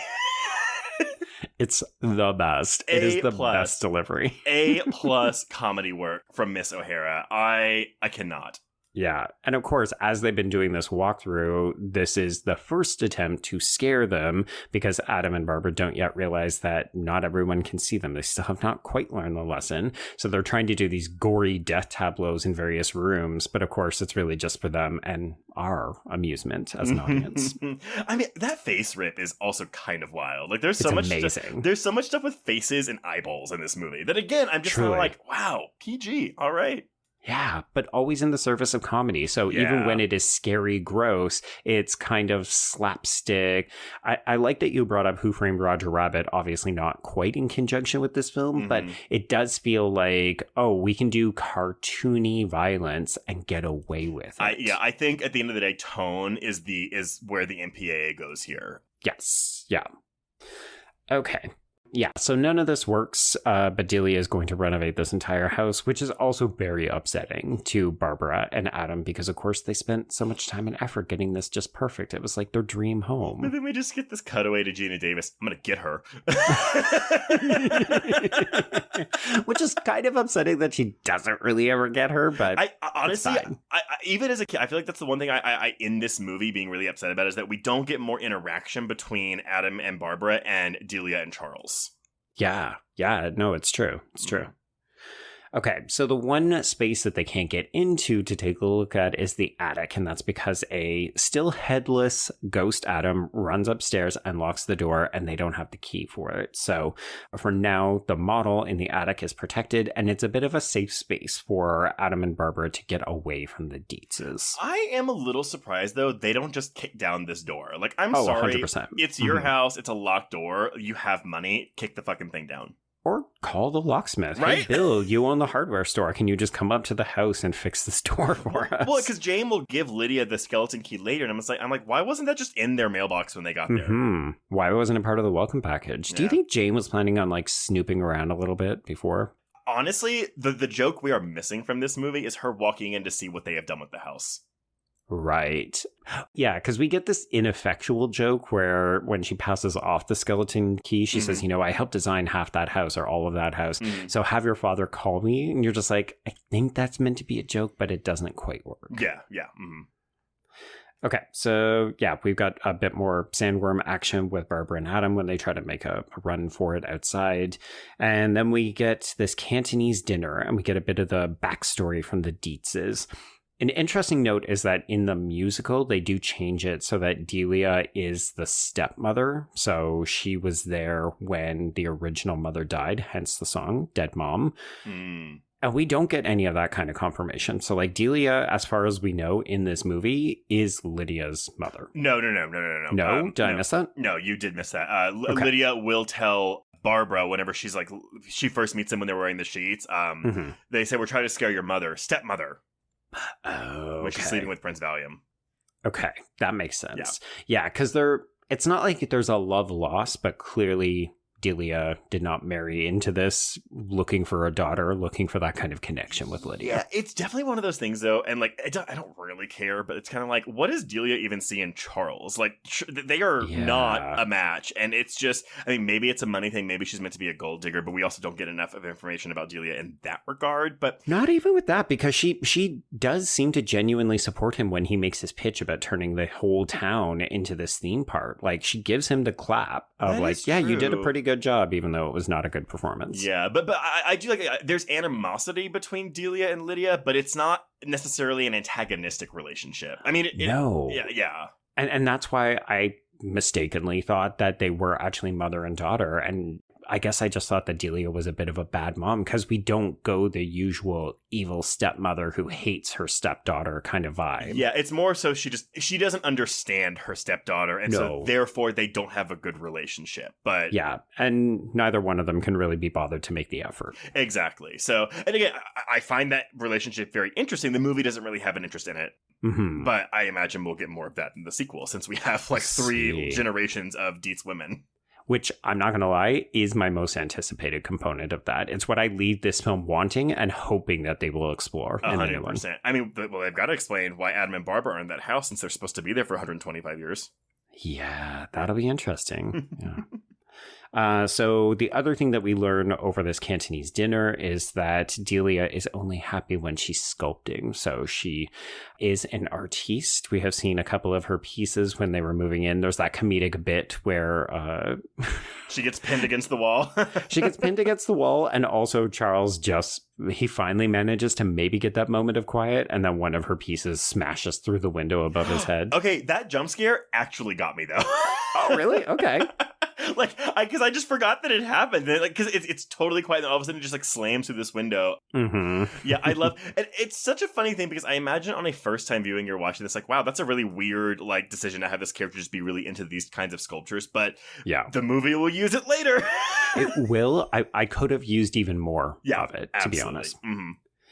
Okay, so as all of this move in, move out stuff is happening, this is when Adam and Barbara discover an advertisement for Beetlejuice, who is listed as a bioexorcist that helps to get rid of the living. And I think that term bioexorcist is very funny and weird. Wait, why? Just by concept alone? Yeah, it just seems like words that shouldn't go together. Oh, right. Bio. Yeah. Yeah. The other interesting thing, Trace, and I don't know if you have an answer. Mm-hmm. If not, I'm sure many a listener will help to inform me or educate me. My subtitles kept spelling Beetlejuice in a different way. Oh, Beetlegeist? Yes. So it actually is spelled that way, which is weird. It's on the advertisement. It's Beetlegeist. Yeah. And yet everybody says Beetlejuice, I think, except for Adam one time, the first time he says it out loud. So they got the name because there is a star called Beetlejuice. It is spelled like Beetlegeist, but you actually do pronounce it Beetlejuice. So I can, trust me, I never understood why we were calling him Beetlejuice when it's clearly Beetlegeist, but it literally is like that spelling of Beetlegeist. You do pronounce it Beetlejuice because you pronounce that star's name Beetlejuice. Okay. I'm just going to steal a line from My Favorite Murder, which is spell it like you say it, because what the fuck? And I only know that because I knew that ahead of time because it's like an enormous star in the solar system, or maybe it's something I don't know. It's out there in space somewhere, but it's huge. It's like really big. Wait, you're saying a giant star is out there in space? Yeah. What? It is a red supergiant star in the constellation of Orion. It is usually the 10th brightest star in the night sky, and okay, that is pretty bright. After Rigel, the second brightest in its constellation, and it's very red. So, but it's spelled with that Betelgeuse, but it's still pronounced Beetlejuice. So there we go. Okay, the more you know. But don't you wonder, why are we spelling the movie title Beetlejuice? Why don't we? Mm-hmm. But maybe it's because they didn't think people would. Yeah, I think it's too confusing if you try to spell it, because it almost sounds Germanic the other way. And I wonder if they were just like, we need something super catchy. Also, we're looking to make toys and animated shows out of this. That's also true. Also, Beetlejuice. Well, actually, they're spelling it like they say it. Truly. As we get when we play charades trying to get Lydia to say it. Beetle. Oh my juice. God. Beetle. Also, the fact that juice is not her first. She's like, Beetle drink, Beetle breakfast. Like, no, bitch. It's clearly an orange juice carton. Yeah, Beetle orange juice. Beetle breakfast. It's funny. I mean, anybody who's ever played charades knows that pain when you were like, what the fuck are you thinking? Of course it's juice. Why aren't you just saying the word juice? Okay, Jane drops off the skeleton key while Lydia is taking pictures of the house. She does see Adam and Barbara up in the attic window, and so she goes to try to unlock the door, and they end up having to barricade it. And this is actually our first glimpse of Beetlejuice because we see a commercial of him dressed as a cowboy in a graveyard as it plays on the TV. Come on down now, chew on the dog. It is quite the performance. I can't say that I'm surprised that so many people end up latching on to this.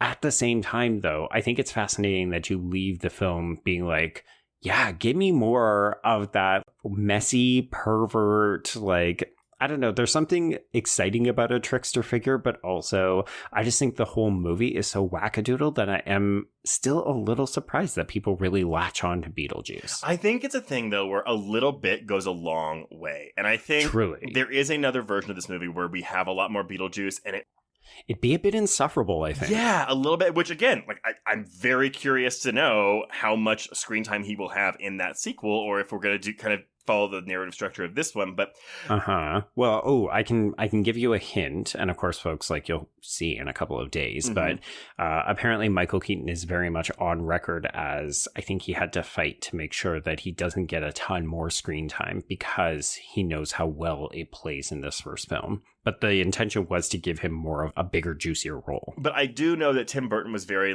open to having everyone improvise, and so I would imagine that Keaton was probably relishing in that. But I saw a quote with him too where he was like, "Oh no, it was so much fun, but it's exhausting because I mean, again, he's at 11. At 11, every moment he's on screen, every single moment, and if you're improvising, so you're probably doing a bunch of different takes, trying a bunch of different things." So he was like, "I was exhausted." And granted, I mean, he's only filming for 2 or 3 weeks tops compared to everyone else, but yeah, and he's also under pounds of makeup.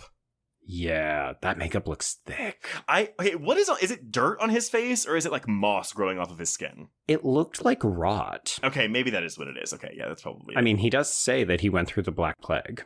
Oh, that is true. Oh, yeah, because he died in the 1400s or something.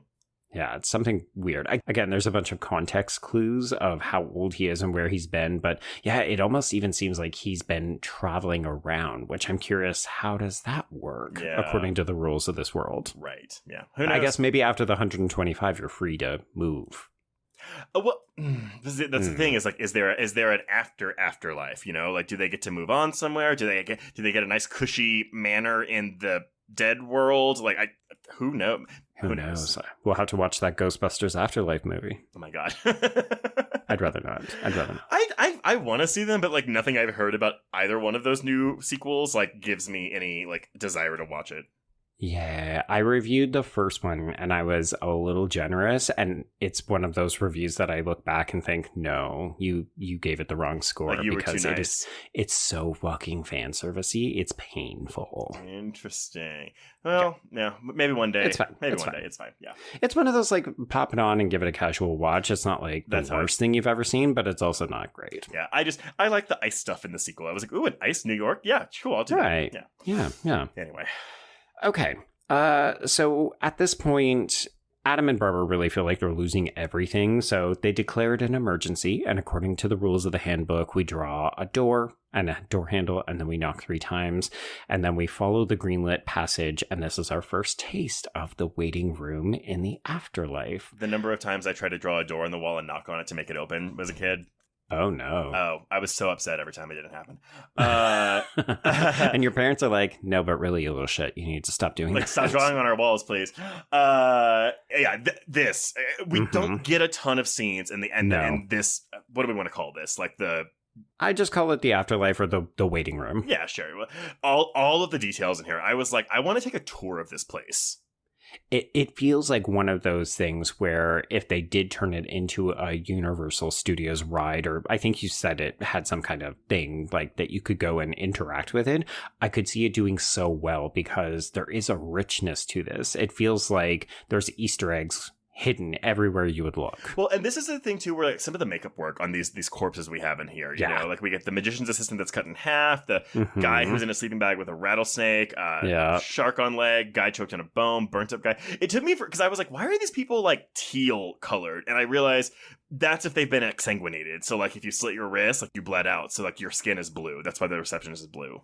Yeah. The makeup is pretty darn good for most of it. My favorite is obviously the head shrunken guy. He's fantastic. I think they've actually been doing a tour with him in various like cities as part of the promotional tour for the new film. Because we get a bunch of them. I think they're the ones that are all working in like the desk room. Right. It makes sense because they're visually the most fun and weird looking. They also look the most like Muppets to me, which is maybe the other reason they're so popular. Maybe? Yeah, maybe. I think so. You're like, no, I'm not buying that. No, that's okay. Okay, so we check in because, yes, there is a waiting line. I mean, it's a waiting room like any other you've ever been to. So they go up and speak to the receptionist, who is referred to as Miss Argentina because she has a sash on. And she's played by Patrice Martinez. But she remarks that they are using the first of only 3 appointments that they get in that first 125 years. And they're only 2 months into the afterlife. So she's very much like, you didn't read the handbook or else you wouldn't be here because you should not be wasting this visit. Which again, I wonder, like, why only 3? Why do they only get 3 visits? Like, that's such a strict rule. This afterlife sounds horrible. Totally. But yeah, this like Barbara and Adam are very stupid. Yeah, I'd be like, oh, can we not then? And we'll not count this as one. But they insist they want to meet their caseworker. So in between these scenes, we do get this quick moment of Lydia breaking into the attic. She finds the book, she finds the model, all that good stuff.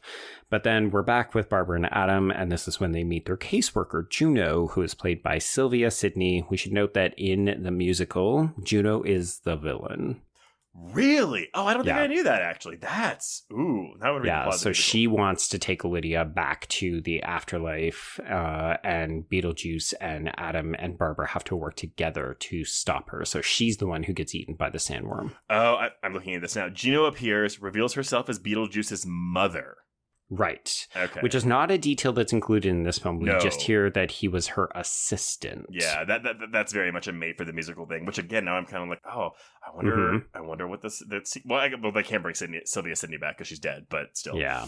I don't know. Yeah, because she is very funny, but iconic character actress. Like, she's got that face to her where you know exactly why they cast her. Oh, 100%. Like, she has, 3 scenes tops in this movie? Makes a huge impression. Oh, yeah. She's so good. Yeah. So on the way to see her, though, we do get this quick visual glimpse of ghosts who have been exorcised. And this is described as death for the dead. Yes. So put that into your bag because that will kind of come back. It feels like an idle threat. Well, no, I mean, that's where Barbara and Adam would have gone had Lydia not brought Beetlejuice back in the climax.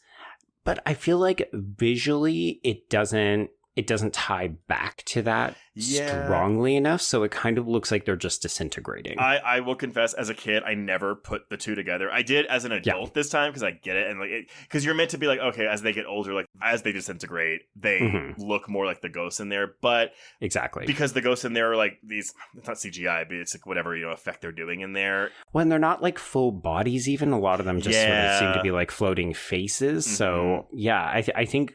You're right. It makes sense as an adult, but I feel like as a child, this would not be a comparison you would draw. It's not at all. I mean, if I remember correctly, all I thought was, okay, they're just disintegrating, as you said, and just going to cease to exist. Because we never mentioned that room again, actually, do we? No. Yeah. No. We just have to kind of pick up that, Otho is accidentally performing an exorcism, not a seance right now. Right. Well, because apparently everyone who reads that book except for Lydia is an idiot. Yes, exactly. Okay, so when they do meet with Juno, she meets them in the renovated Dietz house. So this is the transition from the work in progress to that because they've been gone for so long. I actually think this is a really funny joke, though, because they're in this weird hallway with this like twisty turny thing and like these checkerboard floors. and they walk through a room and they're like, oh god, this place gets weirder and weirder. And like, it is their house that Delia is redone. And it's like, oh, but also by this point, we'll learn, Juno says, 3 months have passed since they've been there. So it's like, oh, okay. Yeah, it makes perfect sense, but it's so timey-wimey. I kind of love it.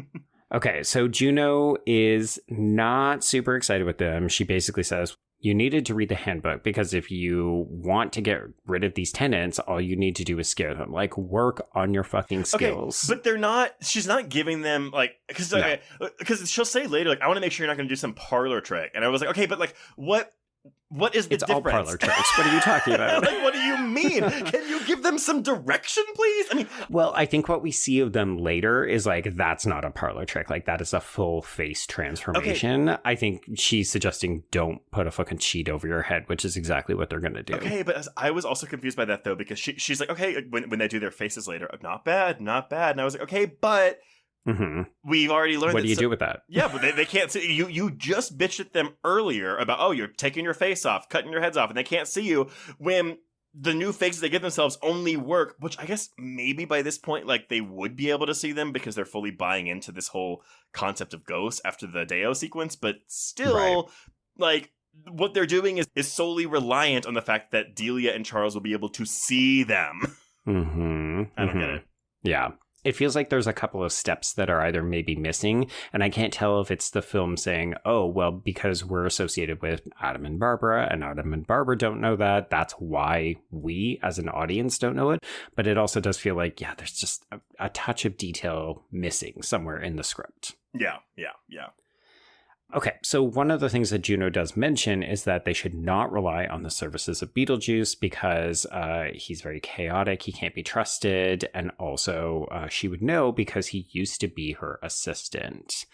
So there's an interesting piece here because when we end up having this dinner with Otho, he's making fun of ghosts, and this is when Lydia's like, I've seen ghosts, they're upstairs. But before that, he says, oh, well, I heard if you die by suicide, then you will have to go and be a civil servant for all of eternity. And it's meant to be a bit of a joke, but we know from Miss Argentina that this is actually true. So this is maybe me stretching the definition of who, quote unquote, works here. But does that mean that Juno, by extension, then died by suicide and also then Beetlejuice? So what I took Juno is because Juno, we see that she's a big smoker, although she does have a slit in her neck. So I took it as two things. Either A, she slit her own throat, but she's not blue. So what's going on there? Or maybe it's also this kind of like, she's smoking. Like maybe she died from smoking. So even though she wasn't actually like, she didn't kill herself, she quite literally was killing herself by smoking all those cigarettes. Right. I don't know. I'm just guessing. I guess it's interesting that if we look at it by extension, like, okay, so then Beetlejuice at one point worked for this because Beetlejuice died by suicide. It also suggests a pretty dark fate for Lydia if she hadn't gone through with it because she wants to die so that she can actually be with Adam and Barbara, but this is where she would have ended up. See, and that's interesting because I also thought that like Beetlejuice was going to get around Lydia killing herself by just killing her instead. Because there's a part where she's talking to him and she's like, I want to be there. And he's like, what? Oh, I'm sure you got your reasons. Just say my name 3 times and like then I can help you. And I was like, okay. Yeah, because if she's dead, he can't do anything. He needs her alive. Yeah, exactly. Yeah. I guess the other reason I'm interested in this is because there is this pervasive theme of suicide kind of running as an undercurrent in the film. And I'm going to draw on a piece by Tori Williams for Gaily Dreadful called No One Sees Me, Queerness Throughout Beetlejuice. And the piece is pretty expansive. It does address the cartoon. It does address the musical as well. But Tori reads the Lydia figure as a queer. And this is where we get into the slipperiness of queer as a term, because I think Tori could be reading this as a sexuality or a sexual orientation, but I think it's more so Lydia's claim that she is weird. When she meets with Adam and Barbara, she actually says, I'm a little bit unusual or something to that regard. Yeah. It's like, the living normally ignore the strange and unusual. I myself am strange and unusual. So literally here. But interesting though, because sexually, like, there's no indication of any kind of sexuality from Lydia in this movie. No. So I I'm not even saying I subscribe to this, but if I was going to get one, I would subscribe more to a reading of an asexual reading from her. Yeah. I guess it's an interesting piece because there is this undercurrent of suicide, and we know that suicide is such an issue for queer kids or just kids who are different, right? Yeah. And again, if we think of it in the trajectory of Winona Ryder's career, Heathers is on the cusp of this. And there's that moment where she writes out the suicide note, and it's the exact same tonal inflection as Veronica will read her suicide notes in Heathers. I didn't even think about that connection, but you're 100% correct. I mean, because obviously, Heathers is like a big satire of teen suicide and homosexuality. Don't do it. Yeah. Teen suicide. Don't do it. Don't do it. Yeah, like I'm not suggesting necessarily that Beetlejuice and Heathers are in conversation with one another, but it does make me think that there was something about suicide in the air, particularly around teenage characters in the mid to late 80s. Yeah, that makes sense. And a lot of queerness, yeah. It doesn't bother me, but I'm just curious, like the way suicide is used in this movie. Do you ever think the movie is making fun of suicide?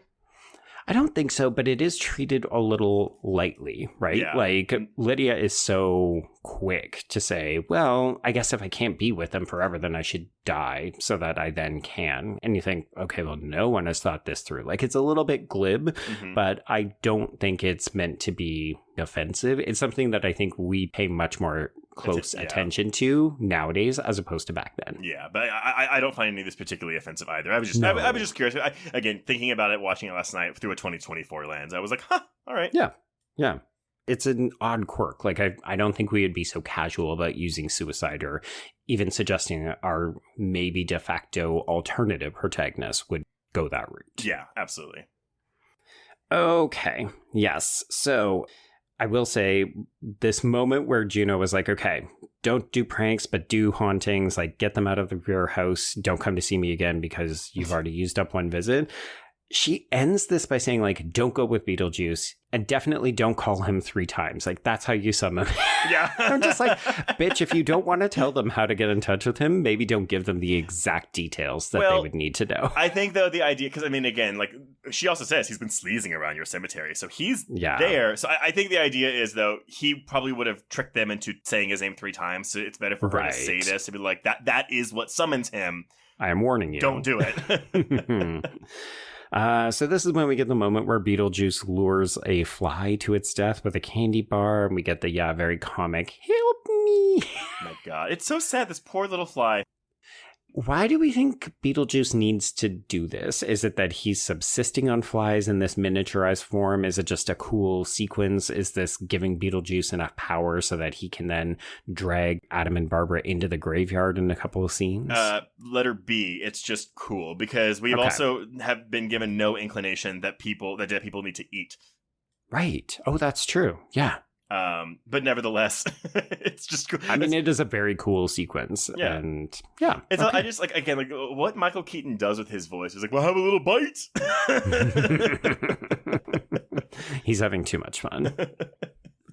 All right. Well, let's touch base with Charles, who breaks his attempt at relaxing so that he can call his boss, Maxie Dean, who is played by Robert Goulet, of all people. Oh, I don't know that name. I cannot remember for the life of me off the top of my head what he's known for, but like... Oh, he's French-Canadian. I'll take it. But he's got like a very noticeable face. Like when you see Robert Goulet in something, you're like, oh, okay, yeah, he's probably playing the boss. I've definitely seen... Oh, he actually didn't do that. Oh, he's actually in Scrooge playing himself. Maybe that's it. He didn't do a ton of movies, lots of TV, but he's also a big Broadway star. He originated the role of Sir Lancelot in Camelot on Broadway. Oh, okay. Mm-hmm. And that's a very comedic performance as well. Well, not Spamalot, Camelot. Oh, damn it. Okay. Got that one wrong. But he was opposite Richard Burton and Julie Andrews, who I'm presuming were playing Arthur and Maid Marian. That makes... Oh, wow. That'd be quite the show, wouldn't it? 1960, baby. Ooh, okay. Just a ways in the past. Just a ways in the past. Okay, but Charles is really trying to get Maxie to come for a visit. He's trying to impress his boss, more or less. Yeah. And this is when we try to scare the deets with the sheets. It doesn't work at all, but Lydia does manage to take a picture of them, which is incriminating because, of course, we can't see Adam or Barbara in any reflective surface or photographs. So this is verifiable proof that an afterlife does exist. Yep. Okay, so Lydia is not perturbed at all. She introduces herself. This is when we start to make a connection between surrogate daughter, surrogate parents. And when Lydia tries to tell her stepmother about the ghost in the morning, this doesn't go over well because Delia is far too busy preparing for this important dinner party, Trace. In this wonderful blue kitchen. Yeah. So this is when Barbara and Adam get miniaturized and sucked into the Beetlejuice graveyard. They dig up his grave. I love the artificialness of like the materials that Adam was using to make the model is what they've dug up. It just looks so fucking good. I was getting full like Honey, I Shrunk the Kids. I was like, I love. I mean, of course, this predates that by like I think a year actually, but okay. Yeah, I love all of this. And I mean, again, 45 minutes into this movie, we finally get to meet our Beetlejuice character. Yeah, and it's quite the entrance. You know, he bursts out of this grave, he's levitating, and then he's all hands with Barbara. So he is a full-on pervert. And I'll be interested. I've already seen people raising question marks of how sort of the younger generation, because obviously we've got Jenna Ortega, It Girl, in the new film. And Michael Keaton is on record as saying, we have not made this character PC. He's still going to be offensive and outrageous. And so I'm curious to see if there's going to be a culture clash. Well, I think there is a still release of Jenna Ortega in the red wedding dress. So I'm like, right. Is he going after the younger daughter now? Which, you know what? Double ick, yeah. I know, but I'm so... I do love the brazen attitude of being like, yeah, we're not going to PCify this character. Like, good, cool. Let's see what this looks like then. But yeah, all of these jokes are about him just groping and sexually assaulting Barbara. Truly. And it is manic. This performance, I feel like Keaton is delivering 100 words a minute. He did about 5 lines of coke before they called action. Speculative. Don't sue us. We don't know. Yeah, that's not from production history. Learn to throw your voice. Fool your friends. Fun at parties. That part where he like throws his voice and it comes out of Gina Davis's mouth. It's so great. He's hugging Adam because he's wearing Adam's clothes, but then he like grabs Gina Davis's stomach, and it's like the Looney Tunes, like the Foley sound effects, like. Yes, yeah, so over the top. We get the spinning head. Like, this is wild. So I will note that if you go to see the musical, apparently he hits on Adam in the same way he hits on Barbara. So he's a little bit more, I think, sexually fluid in the musical. That's okay, but that's what I was going to say, though, because Beetlejuice himself kind of screams like camp masterpiece. Yes. So, I mean, I was really happy to find Tori's article because I do think it has like a good couple of beats in it, but I was so surprised that there aren't any pieces about Beetlejuice as a chaotic trickster queer figure. Like, people don't seem to have that reading, and I was just like, oh, is that not where we all immediately gravitate to? Yeah, exactly. But that's the thing where I do wonder, again, like in the year of our Lord 2024, we'll kind of maybe queerify Beetlejuice a little bit more in that sequel, because we're not gonna do that. I mean, again, we get Otho in this movie. That's our bone that we have. Exactly. Yeah. It's interesting because I think you're exactly right. We would make this character just a little bit more, you know, out there doing anything I want to do kind of deal. But I think the reason people haven't done it is because he does seem so fixated on like heterosexual. When I get turned on, it is with women. Yeah, like, he very much screams like straight in this movie just because he's constantly trying to either fuck Barbara or marry Lydia. Right. But yeah, and kill someone. Yeah, but I was 100% getting like, I don't know, man. Beetlejuice is kind of gay. Exactly. Maybe it's just us queers. Let us know. Do we raise him up as a queer figure? Okay, so this doesn't sit well with Barbara, and she more or less puts the kibosh on it. So we get out of this model graveyard, and Beetlejuice is very unhappy at not being taken up on his offer and being left behind. And this is when we get the F word. Yeah. But also, not just the F word. He's like, nice, he kicks down the street, nice fucking model, and then he grabs his dick, and we get a honking sound effect. Yep. It's pretty funny.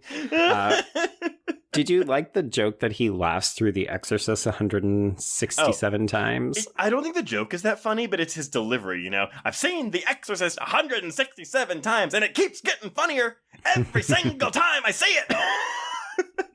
So big, so broad. I don't even want to say it feels reined in because he is unhinged, but yeah, this just works for me. Everything. But if you look at reviews at the time, like some critics were like, he feels out of place. I think Pauline Kael maybe had said this, or maybe it was Janet Mausam with the New York Times. They were like, you know, his scenes in this movie feel like they belong in a different film, not the one we are watching, and it takes it. So I can kind of see why someone would think that. I don't feel the same way.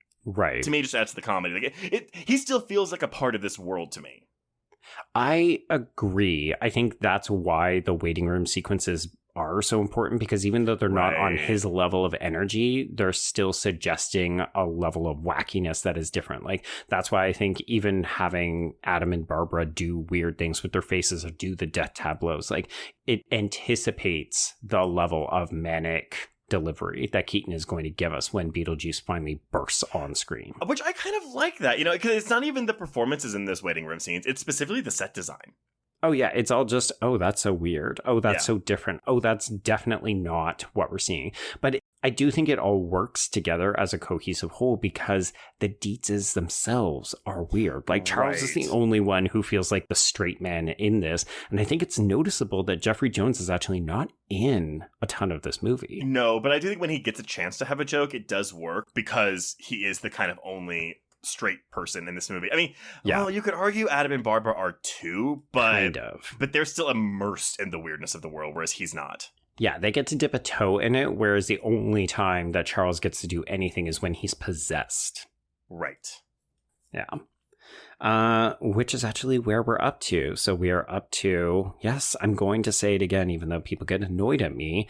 This is a fucking iconic scene. Like, if you think of Beetlejuice and you don't think of this scene, I don't know. Like, I would be very surprised, I think. Yeah. Like, I mean, come on. If you were a kid growing up watching this, you reenacted this scene as much as you possibly could. It's just extra fun because it initially feels like only Delia is possessed when she starts lip syncing to Harry Belafonte's Deo, the Banana Boat song. Didn't realize that he contributes 2 original songs to this. I thought that this was just a well-known song and we were doing it because it had recognition. I think it was, but I think it was like he re-recorded it for it. Like he did a new recording of it. I think. Don't quote me on that. But I will say, so, you know, with these songs in here, the famous Belafonte-infused lip-sync singing sayings, you know, so we have this scene, the climax. Yeah. They only happened because Belafonte's music was easy to license. So songs like the R&B classic When a Man Loves a Woman, which was pre-Michael Bolton, were suggested, but they were too expensive to clear because basically every time somebody heard the words David Geffen, they raised the price of the rights. Which is funny. I'm prepping for an episode on Psycho for my other podcast, Murder Made Fiction, and you know, obviously one of the big things with that is how Hitchcock completely fucked over Robert Bloch because he was like, don't tell them it was Hitchcock looking to option the movie because I want to not pay as much. And it's like, it's so fucking sneaky when you're like, oh, okay, I know who it is. I'm going to raise the price, or I know that they're going to try to raise the price if they know who's looking for it. So don't tell them. Yeah, which, I mean, that's smart business to me, I guess. Because but it does suck for Bloch, though, because it's like, well, I want to make sure I can sell it, but I can't have the price too high. Oh, fuck, it's Alfred Hitchcock? Oh, my God, $5 million. Yeah. Whereas I have to think that songs for Belafonte would have increased dramatically after this sequence, because it is... Like, to me, this is almost a linchpin moment in the film where everything shifts, because we didn't believe Lydia, and now all of a sudden...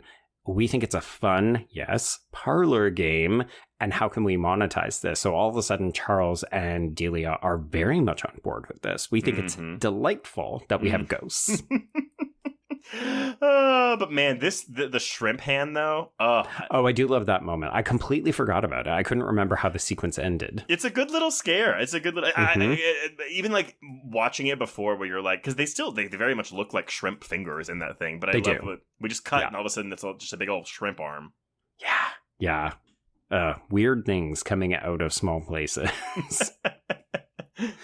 Okay, so we see dollar signs, but the ghosts are not excited because this was meant to scare them. We thought this was going to be effective. We thought we were doing what Juno told us to do, and it's not working.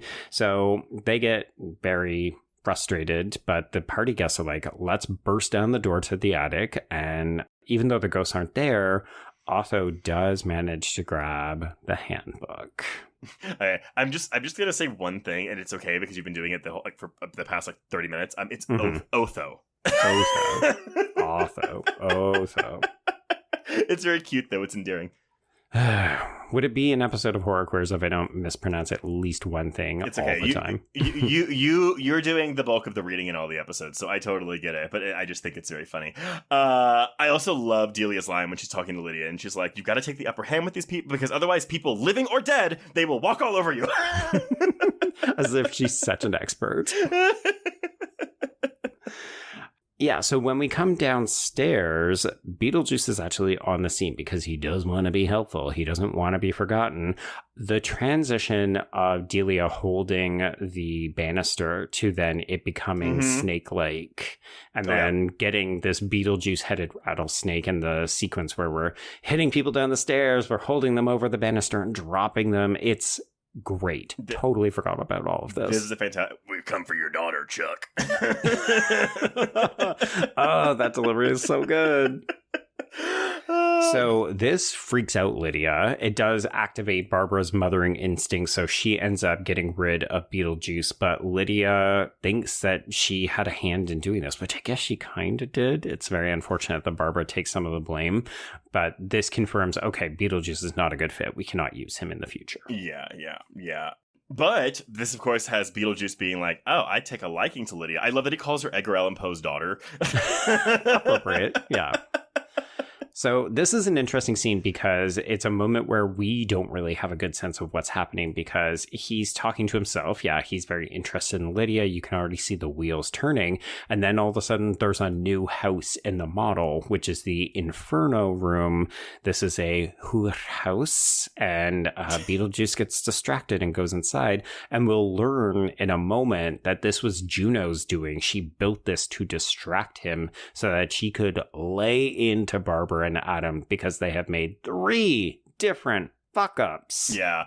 I will say, too, with the brothel specifically, so, because, again, we talked about how McDowell had a script and it was kind of tweaked and changed and whatever. This feels like a bit of a darker script.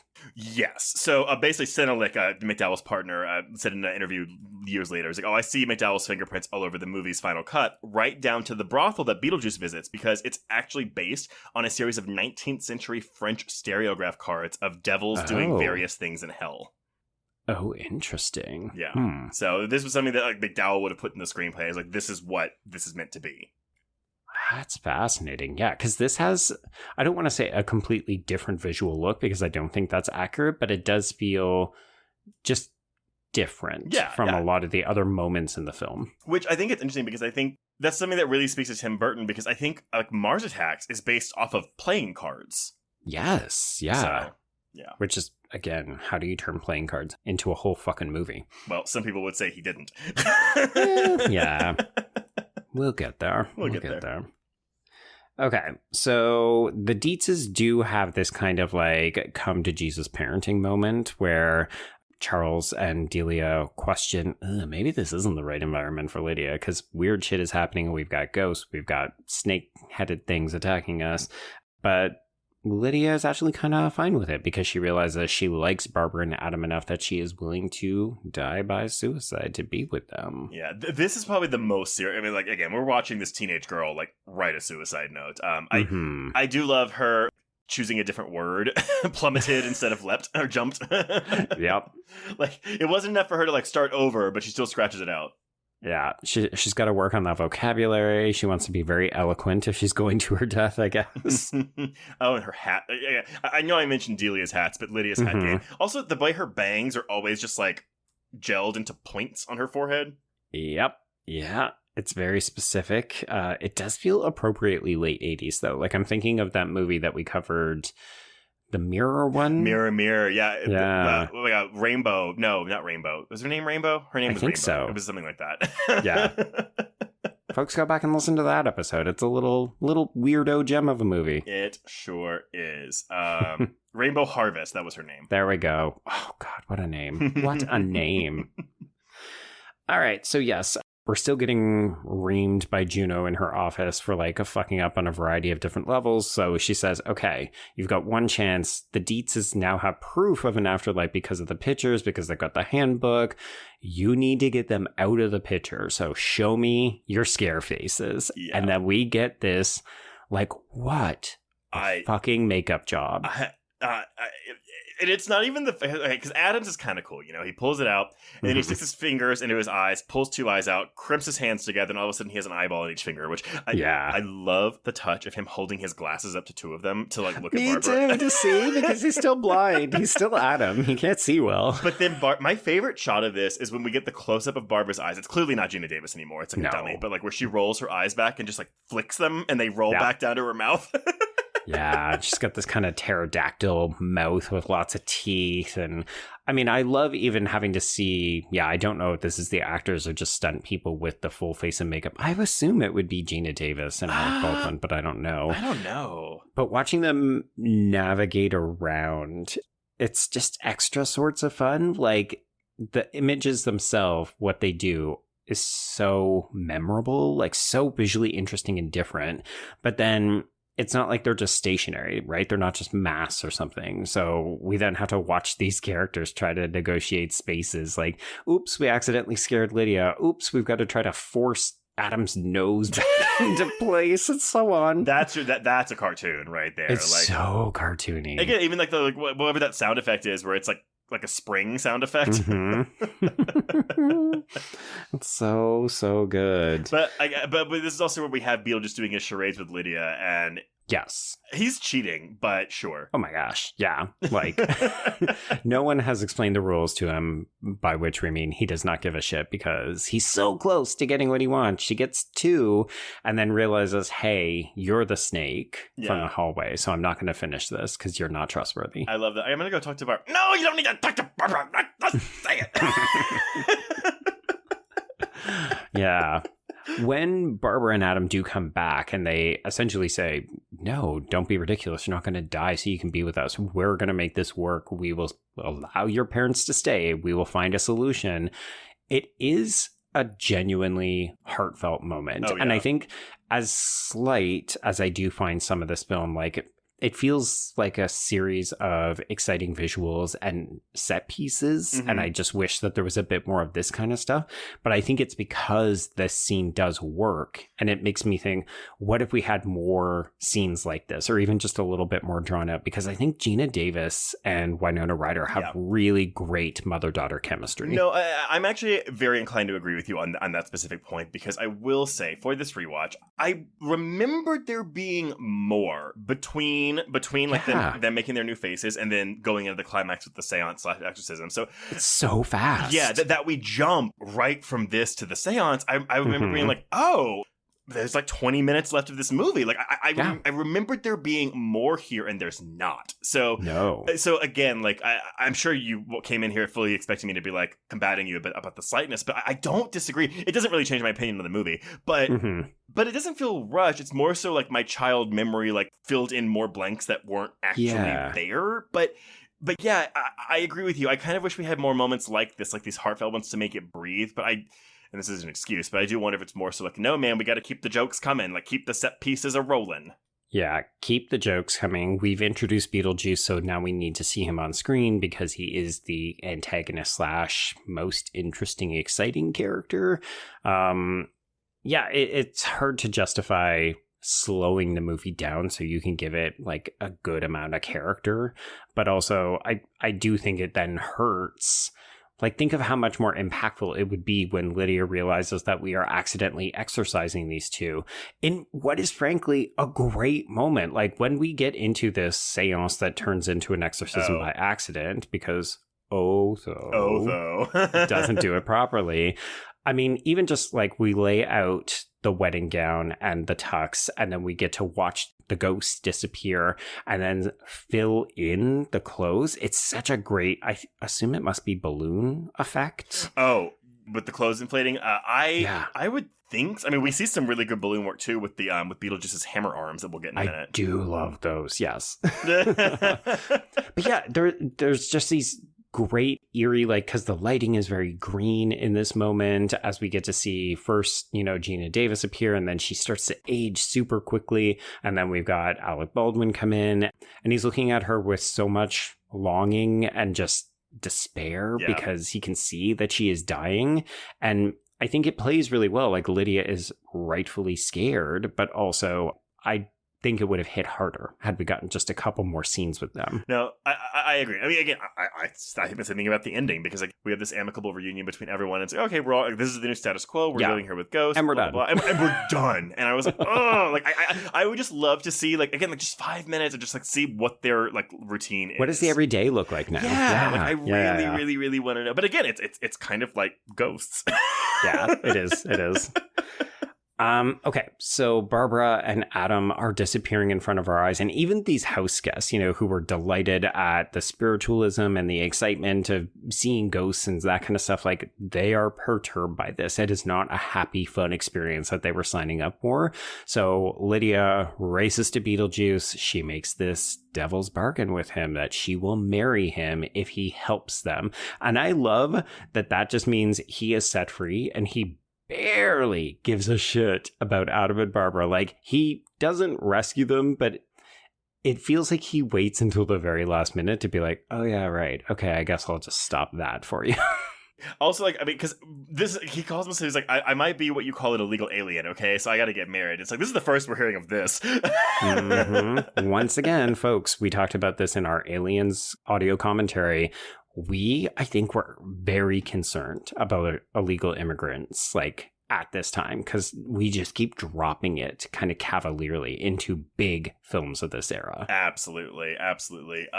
Sorry, this is just a tidbit I want to add in, because I'm on top of the production design, but I love all the green lighting in this movie. Yeah.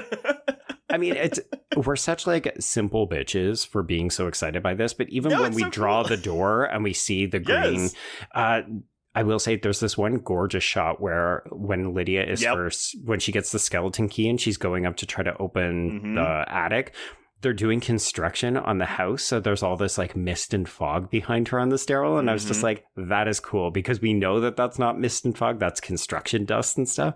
But it looks so fucking atmospheric. And well, because when they open the door, it's like there's a band of the green light that's over Lydia's eyes. Yeah. And do you remember Addams Family Values when we discussed it? And we talked about how they filmed Angelica Houston's Morticia, where she always had the band of, like, it looked like that, but just with a green ass light. We're so fucking easy to please sometimes. Sometimes we're the hardest to please. But I do love it's like, oh, you gave me a strategic lighting effect. Oh, you gave me like a great needle drop. Like, we will just gobble that fucking shit up. I mean, that's... I really can't be said enough on my end, like, how inventive and creative everything about this movie is. Like, yes, I get what we're all saying about like the slight narrative, but just like the ideas, everything else is making up for it. Yeah, all the ideas that are in here, where I'm just like, how did anyone just come up with that? Like, that is, and the fact that this got a good budget, it was backed by Warner Brothers and under Geffen, like, it's lightning in a bottle for me. Hopefully twice. We'll see. It's the thing where I'm not expecting Beetlejuice to be as good. Or again, I'm 35 years old now. Like, it's a totally different thing. But I'm just hoping it can like match. It can be the best Beetlejuice sequel that can be. I want it to try to go for some big weird swings like this. Yeah. Like, if it feels safe, I'm going to be disappointed, because it feels like that's what sets this film apart. I fully agree. So everyone, stay tuned to the Patreon in a couple of days. Truly that, yeah. Okay, but let's talk about this. I mean, Beetlejuice loves an entrance. Again, such a queer icon in that regard, right? Like, I'm coming up out of the model dressed in this mobile hat with like spinning cars, kind of like a baker's hat. A carousel, yeah. Yeah, thank you, carousel. That's what I'm thinking of. And then he's got these roll-out sleeves that inflate and become strongman hammers. And then he just pounds Maxie the boss and his wife Sarah through the roof, to never be seen again, by the way. Never see them again. Like, for all we know, they're floating around in space. It's wild. it's the kind of lunatic action that I would expect in something like a Gremlins movie. Oh, this entire climax, which I mean, it's like, what, 10 minutes maybe, is fucking astounding. Like, I love everything about this. Yeah. We do have Otho trying to make a break for it. And of course, the way to ensure that he leaves and never comes back is that we pause him, catch him in a spotlight, and dress him in a periwinkle blue suit. Which he does not like. Terrible. For a queer man? How dare you? Definitely went over my head when I was a kid, but I laughed last night. Which is funny because to me, he looks like he's been dressed up in Tommy, the date from Carrie. Oh, yeah. See, and it was very similar to that. As a kid, I thought he was just stripped down to his undergarments. Like, I didn't know what this... I didn't get the joke here. Right. So, like, he just dressed him in a different suit. What's the joke? Yeah. Okay, so Beetlejuice's rampage continues. He grabs up Delia and Charles, calls them mom and dad. He changes his clothes and Lydia's clothes so that we are in red formal attire. It is gorgeous and very fun. There's also a really good... It happens again earlier in the film, I think, with Adam and Barbara. But when we cut to Lydia and she's, in the dress, she glides over to Beetlejuice when he, brings an arm out to her. And I think it happens again, too, whenever Barbara and Adam are with their new faces. I think they glide into the door. Mm-hmm. But I love that effect. Yeah. And it's something that we will see again in a Tim Burton Mars Attacks film, right? Yep. Oh, my God, you're 100% right. We also then animate Delia's sculptures. So this feels very like Sleepy Hollow, the torture thing that we put her in. Mm-hmm. But it looks great. It's got a bit of a Naked Lunch vibe to it as well, because these things have a kind of insectoid vibe to them. But basically, it's prison chairs so that we can't move and can't say anything during this ceremony. Yeah, Delia gets it the easiest. She just has this scorpion thing, claw her. Although I guess she wouldn't be able to move her arms. It pushes her hat down. But Charles gets like wrapped up with this ball string thing. It's full Hellraiser. Very much so. They didn't really get to say anything throughout the rest of this, but they're there. They're there, yeah. So this is when a weird little preacher who is played by Tony Cox and voiced by Jack Angel comes out to perform the ceremony. And of course, this is... Tony Cox? I didn't know that. He's the bad Santa elf. Okay. So, funny story. In the cartoon show, this character is named Mr. Crumb, and he's Beetlejuice's boss. Oh, yes. Okay. So when I saw the movie, I was like, oh, it's Mr. Crumb, and that's not what we do with him in this movie. Yeah, it is interesting how we lift or appropriate elements from the movie, but really make them our own in the animated show, it sounds like. Yeah, well, I mean, because the Maitlands aren't in the cartoon show.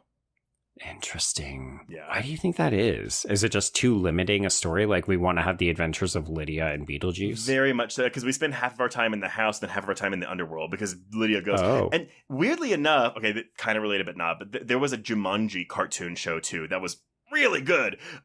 But it was basically like, oh, the Robin Williams character is still in the game, and then Peter and Judy, the kid characters, they'll go into the game and hang out with him and have daily adventures in the jungle. Exactly. Right. Okay. Yeah. I mean, I guess that's the purpose of all of these animated cartoons. I'm sure that if we ever did Ghostbusters, we would talk about the Ghostbusters animated one, and it's kind of like, okay, how do we get an adventure of the week? Well, we probably need to do something that reflects, the action set pieces in the actual films. I think too, it's like, okay, you have these properties, be it the Afterlife in Beetlejuice or the jungle in Jumanji, and it's like, well, you're doing a kids cartoon, why are you going to not use those settings? So you have to have a narrative that makes you be able to use them. Yeah Makes sense. Yeah.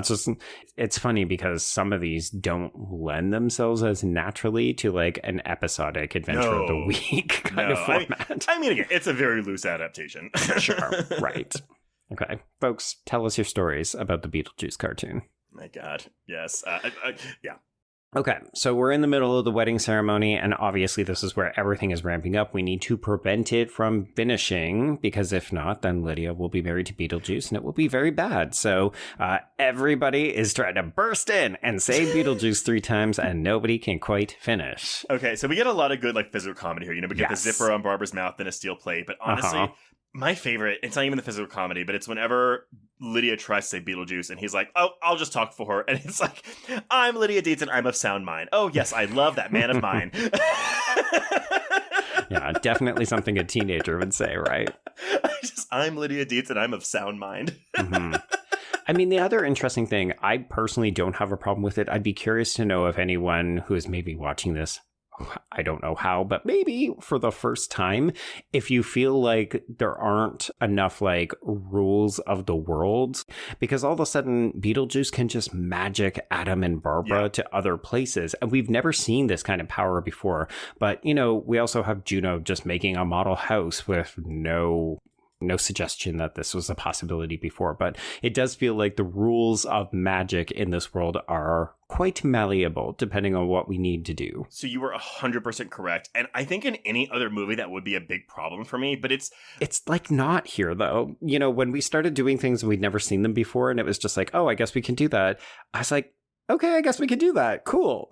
The movie has this weird way of making it so easy to just roll with what it's doing. And I think it's because every single weird thing it introduces, which is throughout the entire 92-minute runtime, it does so with such confidence or like aplomb where you're like, all right, like, yeah, you're selling this enough to where I don't need to ask the extra. I mean, I want to ask the extra questions. And if I was really scrutinizing, yes, absolutely. But that's going to ruin so much of the fun I'm having while I'm watching the movie anyway. Well, and at this point, it is a train barreling towards the station. Like, we are not pausing because everything is like, go, go, go. The jokes are flying, physical comedy, as you said. There's no moments to pause. So even if I'm thinking, oh, that's something weird and new and different, it's like, cool, something new is exciting and happening. And my eyes are glued to the screen. Yeah, absolutely. But I guess, I don't know, like, did it bother you at all? Like, did you ever find yourself, like, I guess that's the thing is, you know, like, if I'm watching a movie and I'm sitting there and I'm thinking to myself, well, what are the rules for this? Then the movie isn't doing enough to hold my attention. Then you're bored and you're trying to figure out logistics, or your mind is opening up holes because you're not actually being entertained anymore. Yeah, whereas with this movie, like, it never gives me a chance to stop and think, well, it doesn't really make a lot of sense. But because who cares? It's fun. Who cares? Also, just go with it. It's an enjoyable family film. For sure.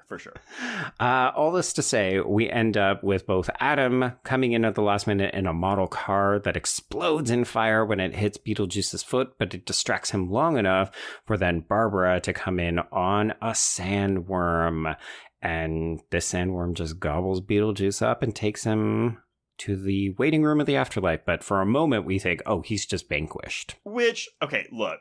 Honestly, we just talked about, you know, logic questions and things like that. I would love to know how Barbara jumped onto this sandworm. Truly. I did have questions about how the sandworm gets in the house, but I was like, well, I guess though, like, the house is there, and so it's like we're just crossing time and space if she somehow gets it to ride in. Again, why would it just go into this? Whatever. It's a whole bunch of question marks. There was a comment earlier on from the handbook where it's like perimeters and other things. So presumably the house has some kind of thing that protects it from the sandworm, but maybe not through the roof? Well, because I think it's there to, I mean, because again, it's like, you know, you're trapped in the house. So if you leave, you will get eaten by a sandworm and then either cease to exist, or maybe when you go there, you also end up in the Lost Souls room. I don't know. Who knows? I mean, whatever. We're getting sandworms back in the sequel, so maybe we'll get more lore. There we go. That's what we can all hope for. But to answer your question, we do know how Barbara does it because we saw Timothée Chalamet do it. That is true. We did say, but yes. Although those sandworms were a lot fatter and slower. This is true. Also, no fat shaming the sandworms, Trace. No, but I'm just saying that they move a lot slower. Like. Also, no, the ones in Dune move way faster than the ones here. I guess it just looks slow. I mean, I know, you know, it's fine, whatever. All this to say, Beetlejuice has been eliminated as a threat for now. So we do end up getting this look between the two families as a kind of like, I guess we're in this together. Yeah. And this is where I'm going to bring Tori back in. So they say in their piece, if not for Beetlejuice stepping in, and they do clarify, it's inadvertently, Beetlejuice does not mean for any of this to happen. Probably not the desired outcome that he would have hoped for. But Beetlejuice does intervene in this way. And so Adam and Barbara, they would have died otherwise, right? Like they would have accidentally been exorcised. So Beetlejuice also gives Charles and Delia enough of a wild shock to make them realize that they need to appreciate their daughter more and be more grateful that they didn't lose her. So not even simply losing her to Beetlejuice, but also to the suicide that she was planning. So in this way, Beetlejuice becomes this helpful figure, but it ushers in this new kind of found family that I mean, I'm not going to say it's a sexual thing. Again, apparently in the musical, we do have Charles dancing with Barbara and Delia dancing with Adam and suggesting that the four of them are actively going to be socializing in some way. Yeah. The movie doesn't have that, but it does very much suggest like, okay, we are going to find a way to make a new nuclear family where people have different defined roles. Yeah. And I think every time I've ever ended this movie, it's always been like, I want to see them all live. Like, what does their new life look like now? And that we don't get a scene. And I get we it, do maybe kind of get it, right? Yeah. Like we get finishing shots of each of them. So like Lydia is happy at school, her all girls school, and she comes home, and we've got the active parents in Adam and Barbara who are very interested in her grades, and they will, give her something nice when she gets an A. And then we've got Delia having published a book on art, which I guess was successful, and then we've got Charles in his office doing business. No, he is reading what looks like a pamphlet for livings that's from the makers of the Handbook of the Recently Deceased. Oh, okay. Because he even says this thing reads like stereo instructions before Delia scares him with the sculpture. But it's a thing where I just thought he was reading the handbook, but it's actually a separate one that looks like a magazine or a pamphlet that's for livings cohabitating with the dead. Oh, that's funny. Yeah, so I thought I like that. But again, I would really love to see Charles and Delia interact with Barbara and Adam. And unfortunately, because as far as we know, they are not in the sequel, that's not going to happen. But it's fine. We're going to get Delia in the afterworld, underworld or whatever. I'm sure we're going to have to address why they're not back. Either that or there are secret cameos. Because Alec Baldwin and Gina Davis are still acting. They're still kicking around. The only thing is because, so it's the aging, because Michael Keaton, he's covered under makeup. So even though he does look a little bit older, like he's still like, you can make him look the same. But like Gina Davis now and Alec Baldwin now do not look like at all like what they look like back then. So, but again, to me, I'm just like, well, you can just say like, you age, I don't know. You just say some throwaway line. You get to make it up. As we just said, the logistics don't matter because you just have to sell it with conviction, and we as an audience will either gobble it up because you said so, or we will be like, I don't know, but I guess we'll just go along with it. I'm just guessing here, but I think what's going to happen is we're going to get a throwaway line from Lydia that says, their 125-year sentence was shortened because they got rid of Beetlejuice. Yeah, or something like, they did well, so they got to go vacation. Yeah, they went to Hawaii, and then we actually will get Beetlejuice Goes Hawaiian for the third movie. How fucking funny would that be? Too funny. But yeah, then we end with this Shake Sonora, and it's a blast. It's a fucking blast. Yeah, it's great. I mean, we love a musical sequence.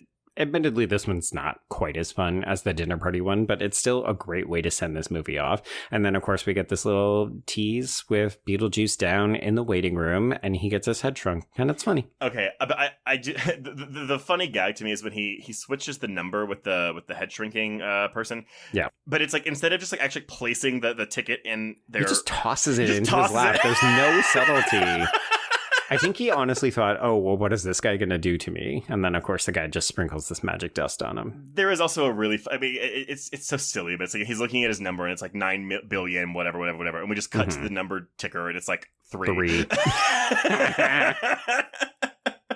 Yeah. All right, everyone. Well, that is Beetlejuice. Joe, this is both for you and I, like a revisit after many years of not having seen this. So final thoughts. Yeah, as I said, I think the only weakness of this is just the plot is a little bit thin. And I think it's largely due to this short runtime. I think there's probably some extra stuff out there, or maybe it was scripted and we just decided to shorten it up for pacing and to keep our foot on the gas. But apart from that, I mean, this is such a great exercise in creativity. I love this world. I think the performances are all so strong. The big thing for me is just, I enjoy the characters enough that I needed maybe 10 more minutes. Yeah, I'm in full agreement. I definitely remember this movie being longer. When I saw the 92-minute runtime, I was like, really? Yeah, no, I could have sworn it was an hour 45 or something like that. Yeah, so did I. So yeah, I totally agree with you. But this, I mean, again, watching this for the first time in 15 or 20 years, like this was a nice warm blanket of a movie. I was immediately transported back to the nostalgia of my youth, which is, maybe some rose-colored glasses with a critical eye. But it's allowable. But I still felt all the same things I felt as a kid, like now as an adult. So that to me is the mark of a successful film. I totally see why Burton like blew up even more so after this. Oh gosh, yeah. This is I love this world. I love the world building here. It is a technical feat. It's gorgeous. It's weird. I can't believe a studio gave this money. Mm-hmm. Big fan. Big recommend. Yeah. All right, everyone. Well, before we announce what we're covering next week, if you would like to get in touch with us, you can reach us on Twitter and Instagram at HorrorQueers. Shoot us an email at horrorqueers@gmail.com. Find us on Letterboxd to keep track of all the films we've covered. If you want to chat with other listeners, please join our Facebook Horror Queers group. If you have a moment, please rate and review us with 5 stars on Apple Podcasts or Spotify. And if you want even more content, please support the show by becoming a patron at patreon.com/horrorqueers. If you subscribe today, you will get 330 hours of Patreon content. Ooh, okay. Including this month's new episodes on Hannibal Season 1, Episode 9, Blink Twice, the aforementioned Beetlejuice, Mm-hmm. the American remake of Speak No Evil, and finally, our brand new audio commentary on Becken Woods' Haunt for its 5th anniversary. All right. Not a bad look in September. Not at all. We are getting more and more stacked with releases as the year goes on, Joe, so be prepared. Oh boy. The calendar awaits. But, Joe, what are we talking about next week? All right. Well, we're going to skew a little bit younger in terms of protagonists, and we're going to hop across the pond, Trace. So we're going to check out a YA adaptation that we both agree not enough people have seen. So we're going to watch The Girl with All the Gifts. Ooh, I will say, just a heads up, like this was a very sneak surprise for me. I wasn't expecting much walking into this movie, but I really like it. Yeah, it's got a fantastic adversarial performance from Glenn Close, of all people. Mm-hmm. Yeah, and a really, really good central lead performance from child actress Senia Nanua. Yeah, no, it's fantastic. Yeah, really, really good. So yeah, but I mean, shit, everyone, until next week, we can cross out Beetlejuice. Indeed. Don't say 2 more times, Trace, but yes. Battle guys. Fantastic. And cross out Horror Queers.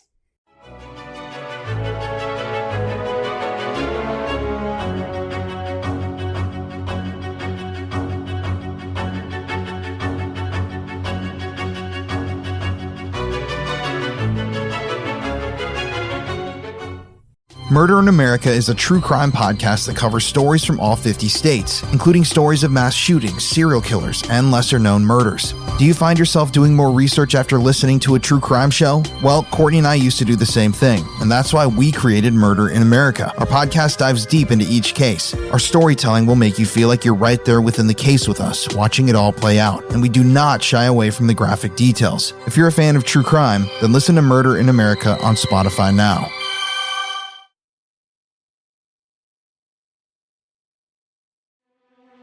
Hey everyone, my name's Robert M. Lamb and I'm the writer and creator of the horror series Paralyzed, a psychological creature feature that deals with depression and sleep paralysis. If you're looking for something truly terrifying and disturbing, this is it. We already have 4 seasons out right now with another on the way. You can listen to Paralyzed on Spotify, Apple, or wherever you listen to podcasts, or find Paralyzed online at bloody.fm. But be warned, this series is intense.